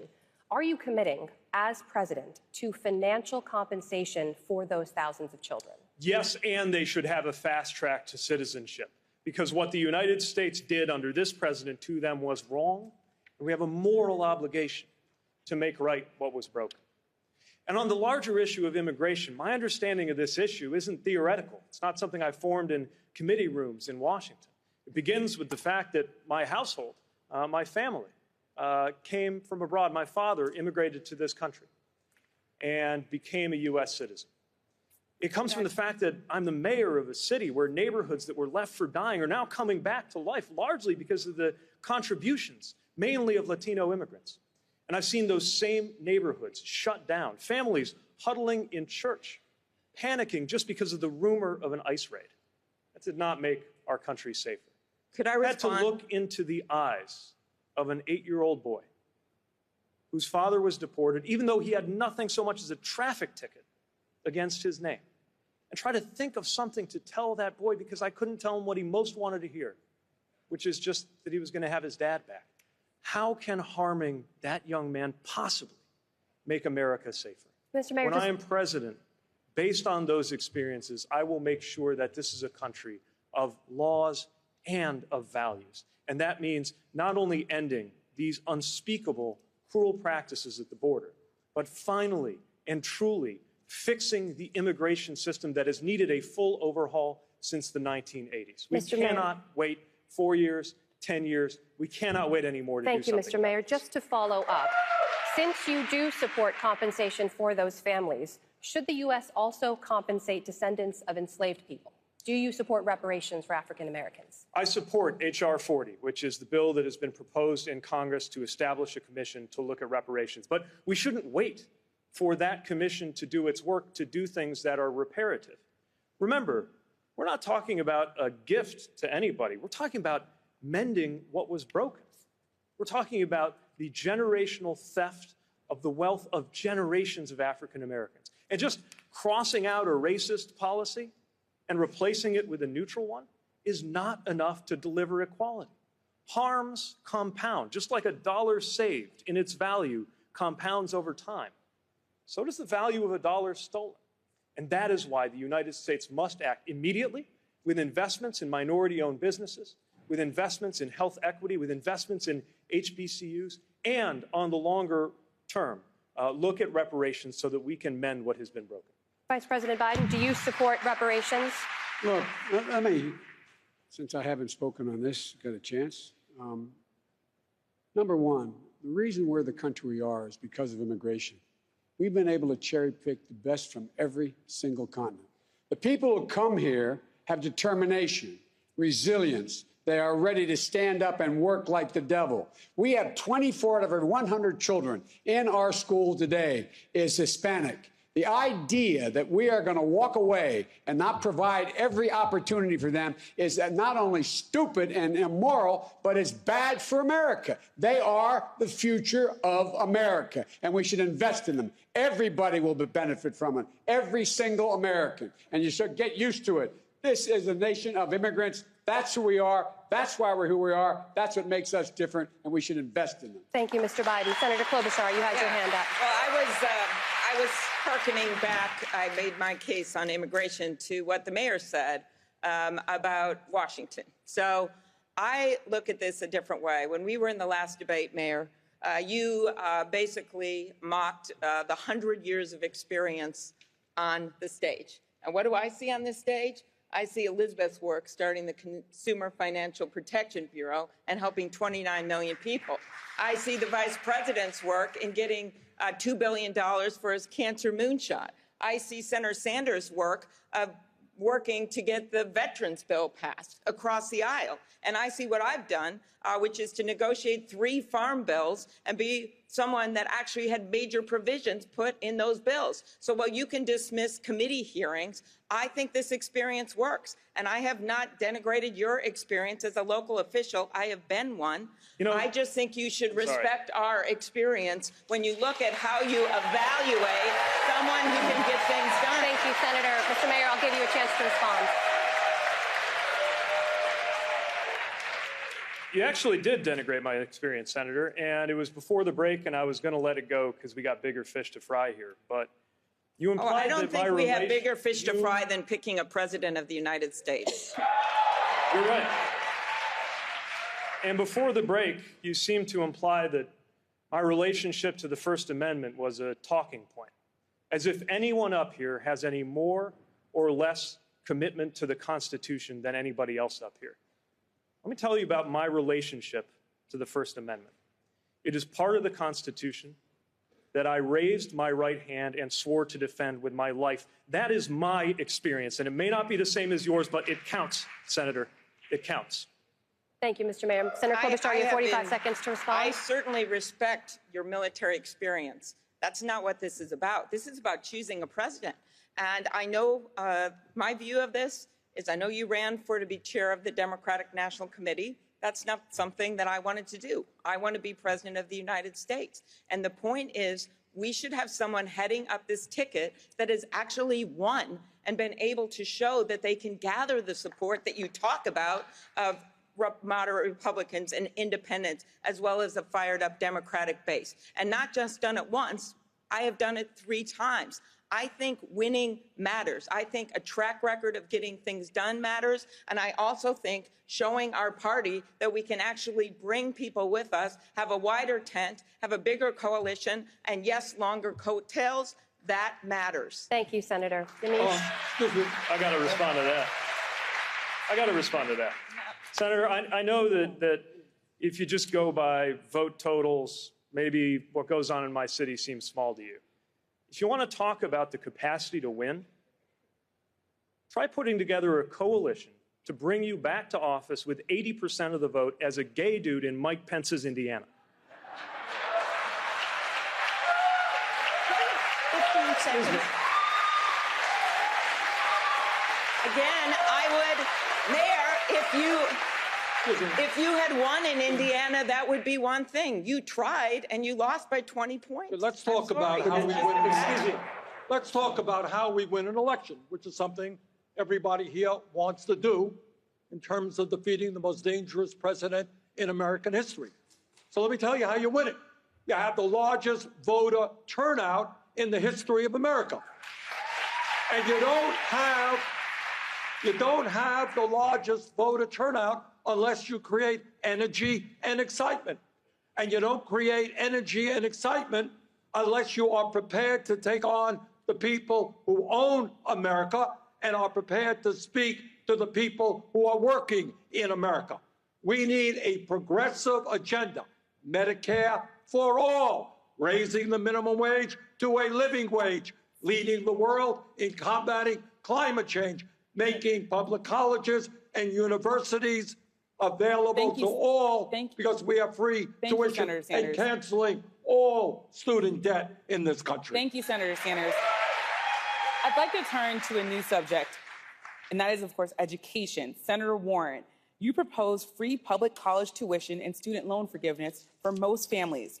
Why should wealthy families be able to send their kids to public college for free? Why not concentrate that government help on those most in need? So As I've talked about before, I have a 2-cent wealth tax proposed for millionaires and billionaires, and that gives us enough money to invest in all of our babies age 0 to 5, to put an historic $800 billion investment in public schools K through 12, and that will permit us to offer technical school, 2-year college, 4-year college for every single person who wants an education, cancel student loan debt for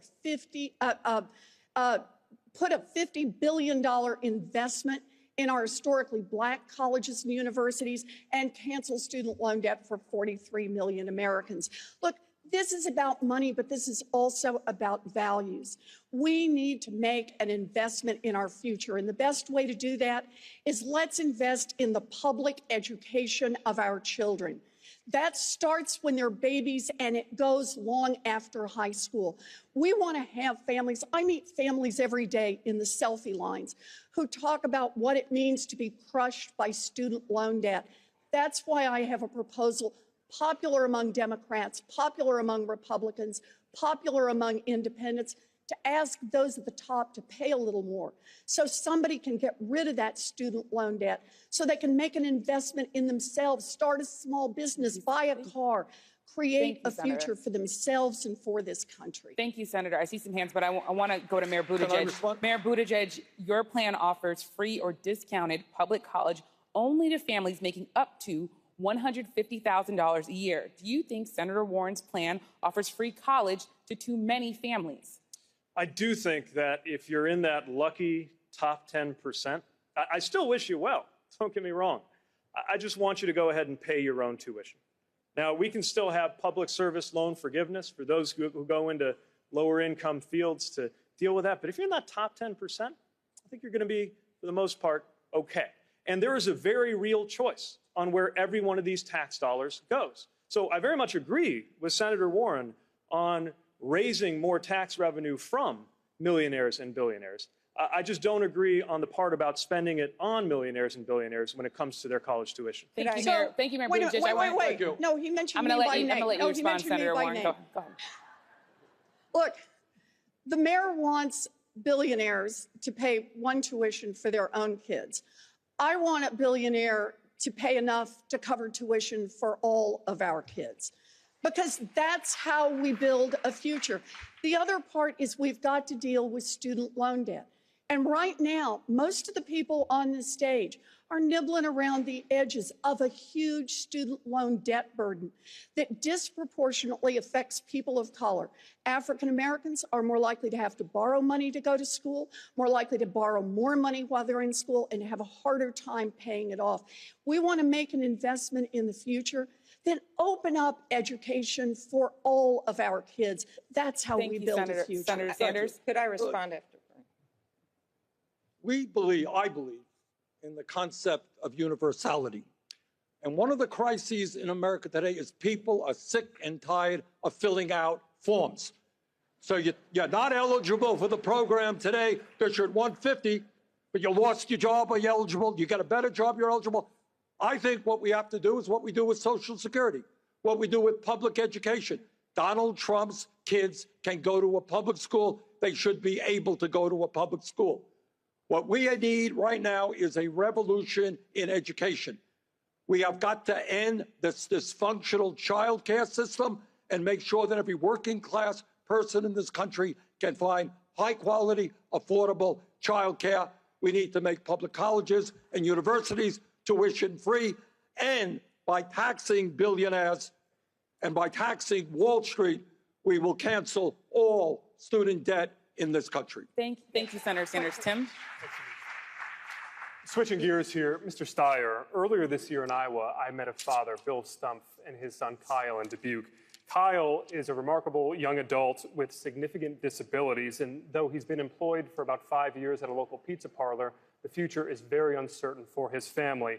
Bill worries that there aren't enough jobs, living facilities, social programs designed to meet the needs of his son. So I'm wondering, as president, are there specific steps that you would take to help people like Kyle become more integrated into the workforce and into their local communities?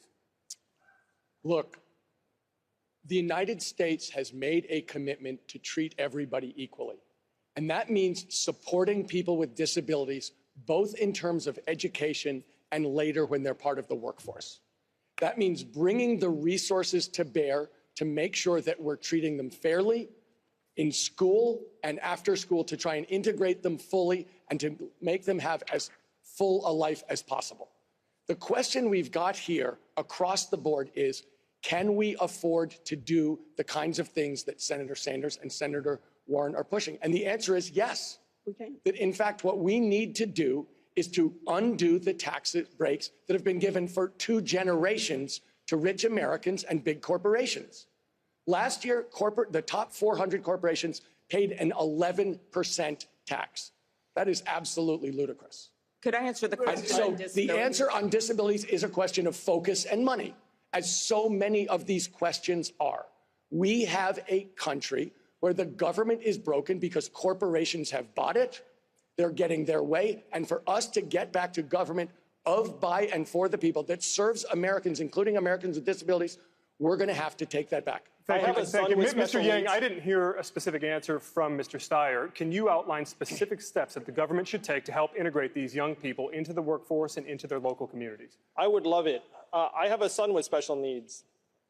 And to me, special needs is the new normal in this country. How many of you all have a family member or a friend or a neighbor with special needs or autism? If you look around, most hands went up. The fact is, right now, we have to do more for Kyle. Special needs children are going to become special needs adults in many cases. And here's the challenge. We go to employers and say, hey, this special needs person can be a contributor in your workplace, which may be correct, but that's not the point. We have to stop confusing economic value and human value. We have to be able to say to our kids and Kyle that you have intrinsic value because you're an American and you're a human being. We're going to put a freedom dividend of $1,000 a month in everyone's hands, which is going to help families around the country adapt. And then we're going to take this burden off of the communities and off of the schools who do not have the resources to support kids like my son and make it a federal priority, not a local one, so they're not robbing Peter to pay Paul. Thank you, Mr. Yang. We have to move on. Judy? No. We haven't. Come on. Very specific.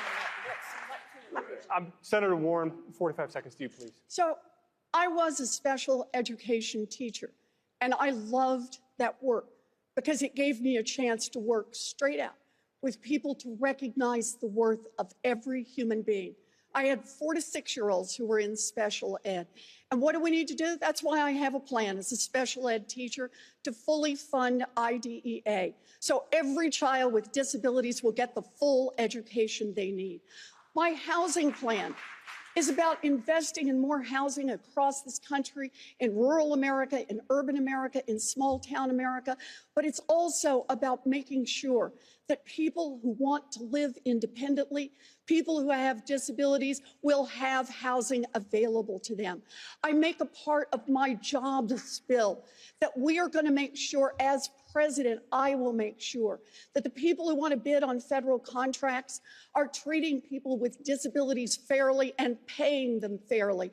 You've got to go at it at every part of what we do, because as a nation, this is truly a measure of who we are. We believe in treating these, the least of thy brethren, as people of value, and that is how we make a better America. Thank you, Senator Warren. Thank you, Senator Warren. Judy? I know we have a lot of hands up. We have so many important topics to discuss. I want to come to you, Senator Klobuchar, on a question of the judges.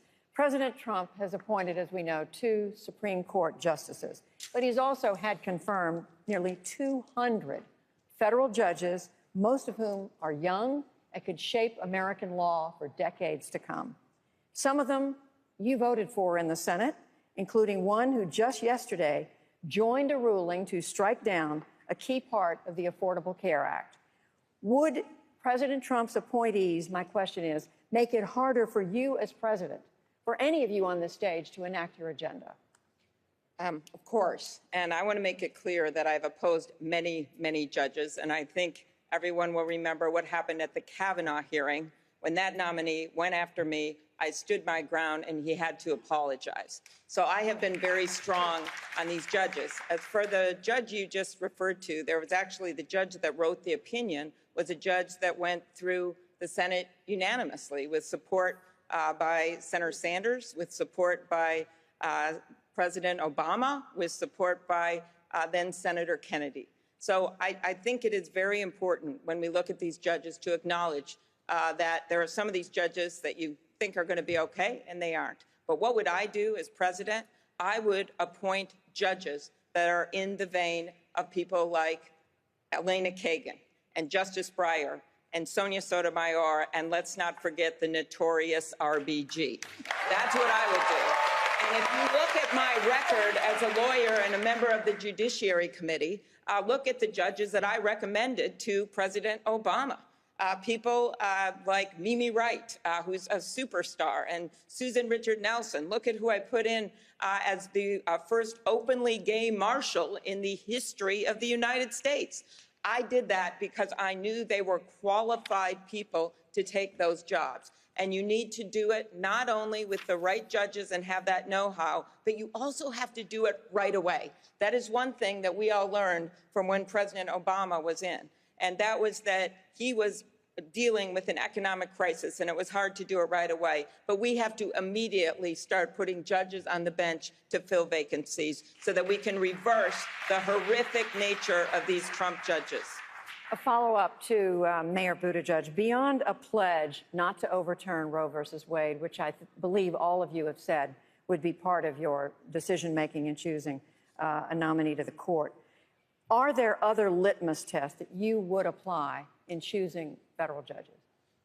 The Supreme Court is very personal for me because my household, my marriage exists by the grace of a single vote on that body. And yes, it is critical that we have justices who understand that American freedom includes reproductive rights and reproductive freedom. But that's not all. I expect an understanding that voting rights are human rights. I expect an understanding that equality is required of us all. And I expect a level of respect for the rule of law that prevents this body from coming to be viewed as just one more partisan battlefield, which is why I will not only appoint judges and justices who reflect this worldview, but also begin moving to reform the body itself, as our country has done at least half a dozen times in its history, so that it is not one more political battlefield every single time a vacancy comes up.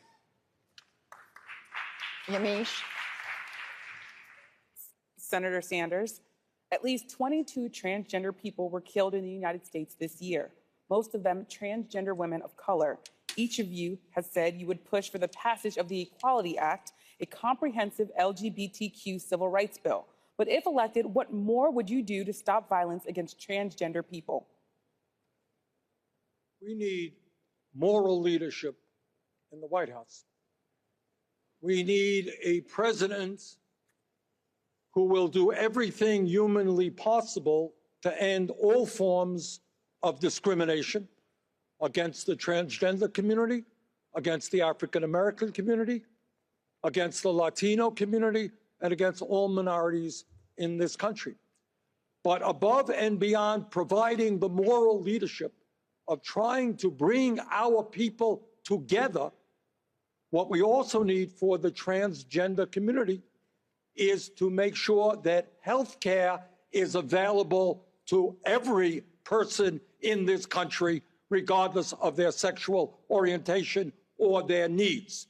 And that is why I strongly support and have helped lead the effort for a Medicare for All single-payer program, which will provide comprehensive health care to all people, including certainly the transgender community.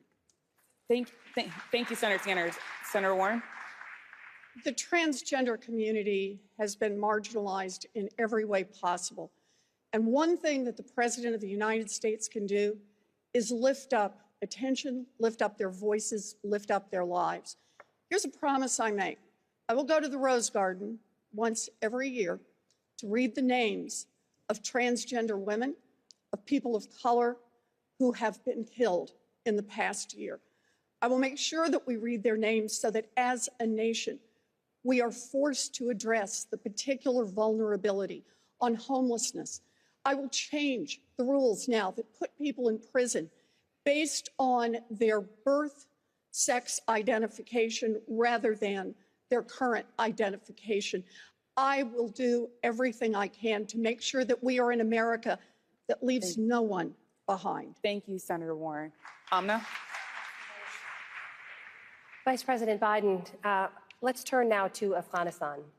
Confidential documents published last week by the Washington Post revealed that for years, senior U.S. officials misled the public about the war in Afghanistan.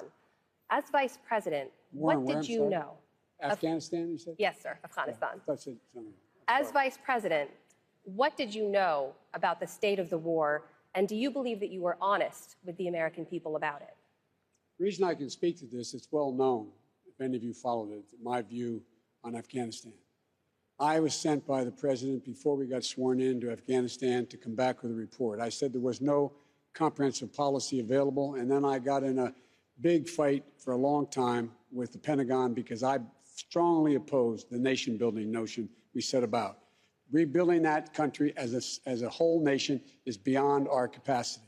I argued from the very beginning that we should have a policy that was based on an anti-terrorism policy with a very small footprint that, in fact, only had special forces to deal with potential threats from that territory to the United States of America.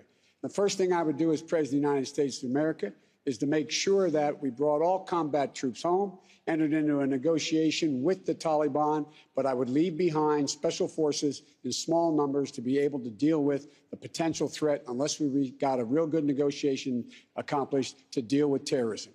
That's been my position from the beginning. That's why I think Secretary Gates and some members of the Pentagon weren't happy with me. Mr. Biden, the question was about your time in the White House, though. And I'm talking about the White House. In that Washington Post report, there's a senior national security official who said that there was constant pressure from the Obama White House to produce figures showing the troop surge was working, and I'm quoting from the report here, despite hard evidence to the contrary. What do you say to that? Since 2009, go back and look, I was on the opposite side of that with the Pentagon. The only reason I can speak to it now is because it's been published. It's been published thoroughly. I'm the guy from the beginning who argued that it was a big, big mistake to surge forces to Afghanistan, period. We should not have done it. And I argued against it constantly. Senator Sanders, you had your hand up? Well, in all due respect to Joe, you're also the guy who helped lead us into the disastrous war in Iraq. What we need to do is, I think, rethink, and the Washington Post piece was very educational. What we need to rethink is the entire war on terror. We have lost thousands of our own men and women, brave soldiers. Hundreds of thousands, if not millions of people have been killed abroad or forced to leave their countries. It is time right now that we bring this world together to try to end these endless wars and address the root causes which are causing these wars. Senator Sanders, you do often point to your vote against the war in Iraq as evidence of your judgment on foreign policy, but you did vote for the war in Afghanistan, and as recently as 2015, you said you supported a continued U.S. troop presence there. Was that support a mistake? Well, only one person, my good friend Barbara Lee, was right on that issue. She was the only person in the House to vote against the war in Afghanistan. She was right. I was wrong. So was everybody else in the House. But to answer your question, I don't think you do what Trump does and make foreign policy decisions based on a tweet at 3 a.m. in the morning or desert your longtime allies like the Kurds. I think you work with the international community. You remove all troops over a period of time, a short period of time, within 1 year. Thank you, Senator. Mayor Buttigieg, you served in this war, but I want to ask about your decision-making if you were elected commander-in-chief. You have pledged to withdraw all U.S. troops from Afghanistan within your first year as president, but the Taliban today control or contest more than half the country. So should you, as president, still withdraw all those U.S. troops if the country could once again become a haven for terrorists? We're going to leave one way or the other. The question is to make sure we do it well and not poorly. And of course, that has to respond to the conditions on the ground and the need for a political settlement.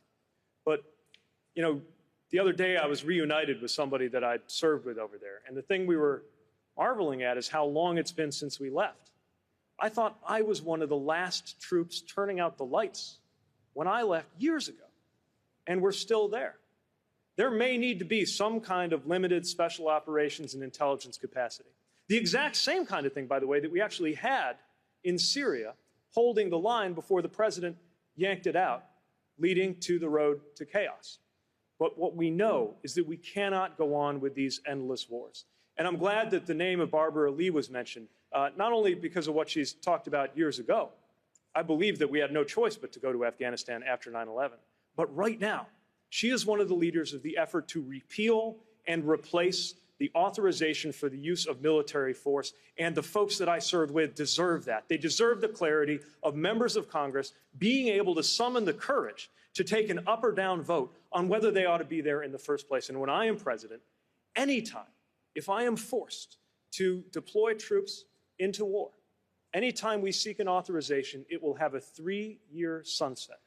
So that if there really does have to be a conversation about extending it, it has to be brought to Congress, brought to the American people, and those members of Congress have to take that tough up or down vote. Thank you, Mr. Mayor. Tim? Thanks. Moving to health care, an issue that voters tell us every day is still the #1 priority for them. Senator Sanders, you've spent plenty of time discussing and defending the merits of your Medicare for All plan, but the reality is that if Republicans retain control of the U.S. Senate, or even if Democrats win back a narrow Senate majority, your plan as constituted probably would not have the votes to pass Congress. So the question, Senator, is if Congress rejects your plan and the American people are looking to you for leadership on this issue, are there smaller, specific measures that you would take immediately to expand coverage and decrease costs as president? Well, Tim, at a time when we're spending twice as much per capita on health care as any other nation, when 87 million people are uninsured or underinsured, when 30,000 people are dying each year because they don't get to a doctor when they should, and when 500,000 people are going bankrupt because of the dysfunctional and cruel system that we currently have, you know what? I think we will pass a Medicare for All single-payer system, and I will introduce that legislation in my first week in office. Now, to answer your question, I think when we go out to the American people and tell them that right now we have got to take on the greed and corruption of the pharmaceutical industry, for example, which in some cases charges us 10 times more for the same exact drug as is charged in this country. When the American people understand that Medicare for All expands Medicare to cover home health care, dental care, eyeglasses, and hearing aids, and does it at a cost far, far lower than what some of my opponents are talking about, you know what? We're going to have the American people behind us. We will have Congress behind us. Thank you, Senator Sanders. Vice President Biden, I'd like to bring you in. You spent an awful lot of time 10 years ago trying to pass a bill far less ambitious than what Senator Sanders is talking about here. Is he being realistic? I don't think it is realistic, but let me explain why. I introduced a plan to build on Obamacare. It remind everybody, 20 million people got insurance, didn't have it before. All people with pre-existing conditions are able to be covered. I could go on. We didn't get all that we wanted. But now that it's been exposed, that taking it away has such dire consequences, I've added to the Obamacare plan the Biden initiative, which is a public option, Medicare, if you want to have Medicare, for reducing significantly the price of drugs, deductibles, et cetera, by underwriting the plan to a tune of about $750 billion, and making sure that we're able to cover everyone who is, in fact, able to be covered. Hey, put your hand down for a second, Bernie, okay? Just waving to you, Joe. I know. Saying hello. I know. So look, it covers everybody. It's realistic. And most importantly, it lets you choose what you want. Here, you have 160 million people who negotiated their health care plans with their employer, like many of you have. You may or may not like it. If you don't like it, you can move into the public option that I propose in my plan. But if you like it, you shouldn't have Washington dictating to you. You cannot keep the plan you have. Thank you, Vice President Biden. Senator Sanders, 45 seconds to respond. Under Joe's plan, essentially, we retain the status quo. That's not true. No, It is that's exactly not right. true. Thank you. And by the way, Joe, under your plan, you asked me how we're going to pay for it. Under your plan, I'll tell you how we're paying for it right now. The average worker in America, their family makes $60,000 a year. That family is now paying $12,000 a year for health care, 20% of their income. Under Medicare for All, that family will be paying $1,200 a year because we're eliminating the profiteering of the drug companies and the insurance companies and ending this Byzantine and complex administration of thousands of separate health care plans. Senator Klobuchar, I'm going to come to you. My name was mentioned. Yes, I'm going to come to you, but 45 seconds. 45 seconds for Vice President Biden. I'm the only guy that's not interrupted here, all right? I'm going to interrupt now. It costs $30 trillion. Let's get that straight. $30 trillion over 10 years. Some say it costs $20 trillion. Some say it costs 40. The idea that you're going to be able to save that person making $60,000 a year on Medicare for All is absolutely preposterous. 16% of the American public is on Medicare now, and everybody has a tax taken out of their paycheck now. Tell me, you're going to add 84% more, and there's not going to be higher taxes? At least before he was honest about it. Oh, Joe. It's going to increase personal taxes. They're going to be... That's right. We are going to increase personal taxes. Okay. But we're eliminating premiums. We're eliminating co-payments. We're eliminating deductibles. We're eliminating all out-of-pocket expenses. And no family in America will spend more than $200 a year on prescription drugs. Senator Klobuchar. Our plan will save the average worker far more. Senator Klobuchar, we'd like to hear from you. Okay. Yes, Senator Klobuchar, pay premiums or guys, co-payments. hey. It's the first time I did this. Okay, that's true. I'll say this. First of all, Bernie, I promise when I am your president, I will get our pharmaceutical bills done. And we have worked together on this time and time again, and I agree with you on that. But where I disagree is I just don't think anyone has a monopoly on bold ideas. I think you can be progressive and practical at the same time.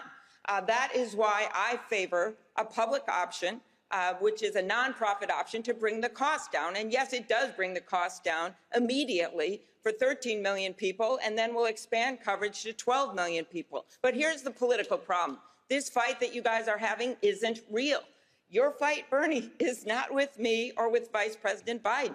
It is with all those bunch of those new House members, not everyone by any means, that got elected in that last election in the Democratic Party. It is with the new governor, Democratic governor of Kentucky, that wants to build on Obamacare. And the way I look at it, if you want to if you want to cross a river over some troubled waters, you build a bridge. You don't blow one up. And I think that we should build on the Affordable Care Act. Thank you, Senator Klobuchar. Senator Warren, we would like to bring you in. She took my name in vain. Oh. She hurt my feelings. I am crushed. Can I respond? Never. My fight, 45 seconds, Senator Sanders. My fight, Amy, is not with the governor of Kentucky. My fight and all of our fights must be with the greed and corruption of the pharmaceutical industry, with the greed and corruption of the insurance industry. These guys last year made $100 billion in profit, and tens of millions of Americans cannot afford to go to a doctor tonight. The day has got to come, and Joe is not talking about it, Amy is not talking about it. The day has got to come, and I will bring that day about when we finally say to the drug companies and the insurance companies, the function of healthcare is to provide it for all of our people in a cost-effective way, not to make massive profits for the drug companies and the insurance companies. Thank you, Senator Warren. We'd like to bring you into this discussion. The same question to you that I posed to Senator Sanders. If Congress rejects a Medicare for All proposal and you're the president, are there smaller specific measures that you could pursue with bipartisan support to decrease costs and expand coverage? So this is about costs. It's about costs on middle-class families. Last year, 36 million Americans didn't have a prescription filled because they couldn't afford it. And those are people with health insurance as well. People who can't do the co-pays, people who can't do the deductibles, people who find out that the drug is not covered. So here's how I approach this. I want to do the most good I can for the most people as quickly as possible. On day one, I'm going to attack the prices on commonly used drugs like EpiPens and insulin and bring down those prices. The president can do that, I love saying this, all by herself. And I will do it. That's going to save families hundreds of millions of dollars. And then in the first 100 days, because I found a way to pay for full health care coverage for everyone without raising taxes on middle-class families, I'm going to make available to people for a full health care coverage. For 135 million people, it'll be at no cost at all, and they can opt into that system. Thank you, Senator. For others, it will be at a low cost. We have got to start moving and move fast. We do have to move on. Okay. We can do that on 50 votes. Thank you, Senator. Judy. We are coming to the end of our time. There are a lot of hands up. We apologize for that. But in the spirit of the season, I'd like to ask each one of you, is there someone else among these candidates that you have two options. One, a candidate from whom you would ask forgiveness for something maybe that was said tonight or another time, or a candidate to whom you would like to give a gift. And I'm going to start with you, Mr. Yang. Wow.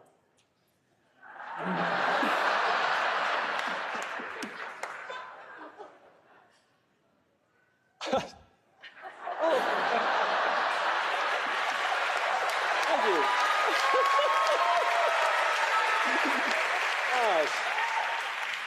We could do a labor action and just all go on strike on this one, Andrew. I don't think I have much to ask forgiveness for. You all can correct me on this. In terms of a gift, Elizabeth has done me the honor of starting to read my book. Yes. I would love to give each of you a copy of my book.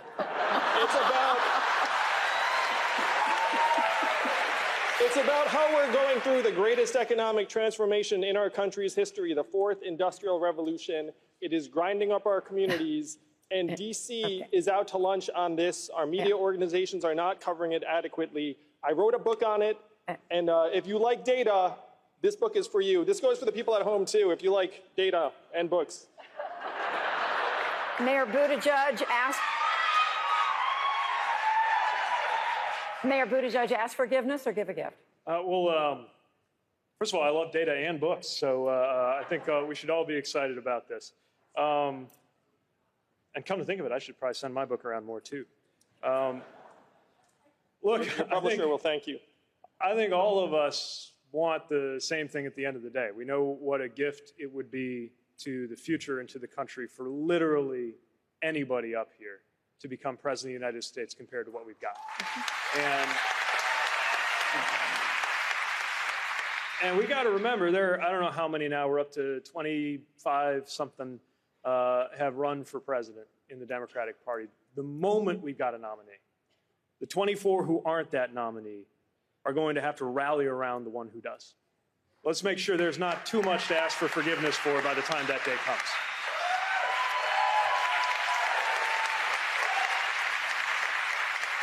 Senator Warren.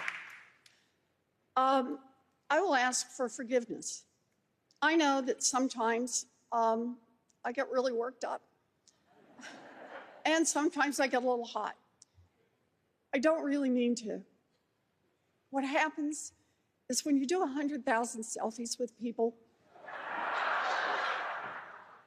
you hear enough stories about people who are really down to their last moments.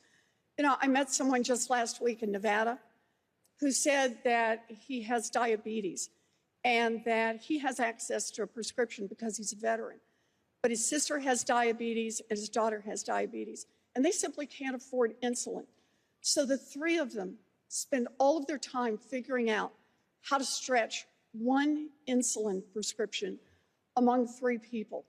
When I think about what we could do if we get a majority in the House, a majority in the Senate, and get back the White House, we could make this country work for people like that man, and that's why I'm in this fight.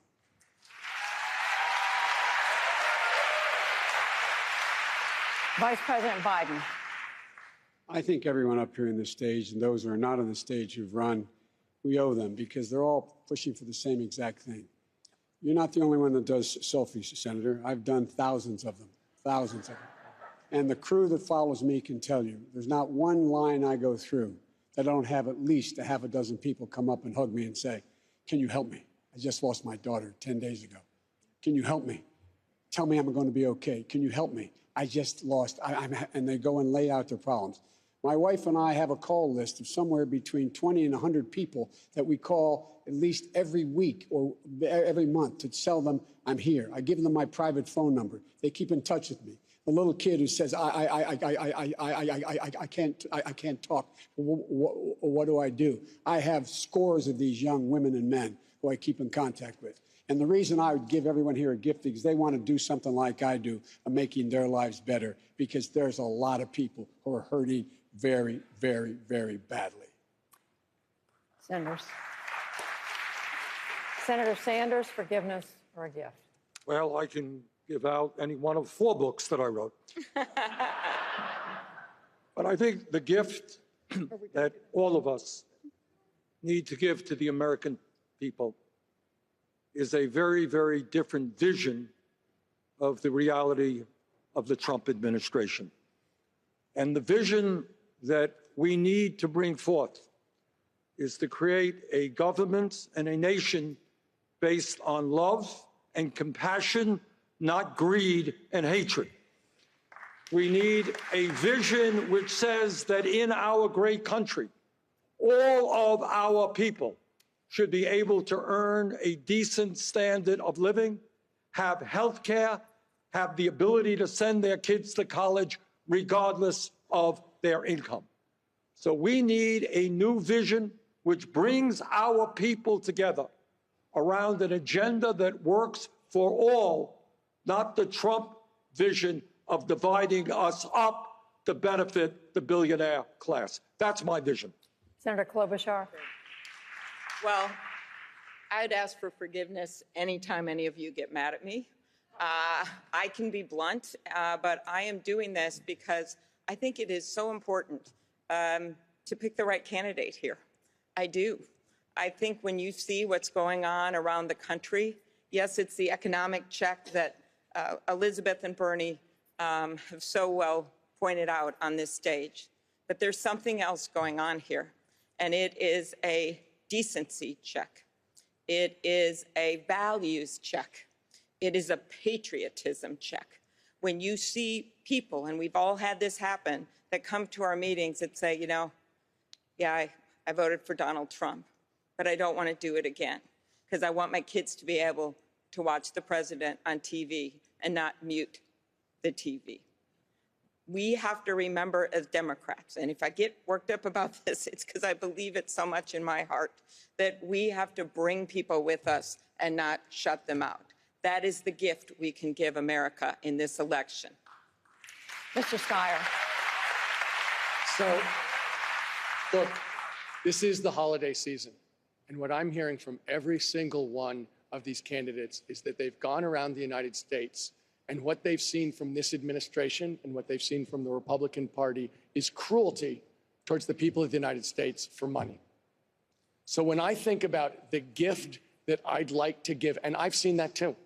I mean, I think it starts with cruelty when children are born, and it goes right through life into pre-K, education, health care, a living wage. There is cruelty to working people. There is cruelty to seniors.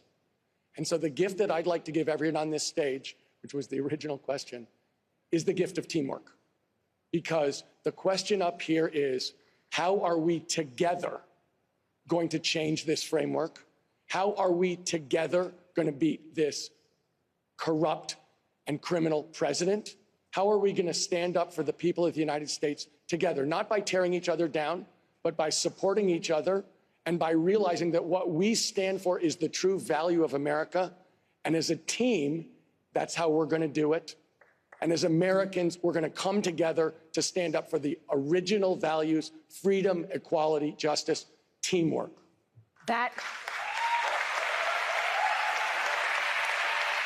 We are going to take a very short break. That does conclude our questions tonight here at Loyola Marymount University. We'll be back in just 2 minutes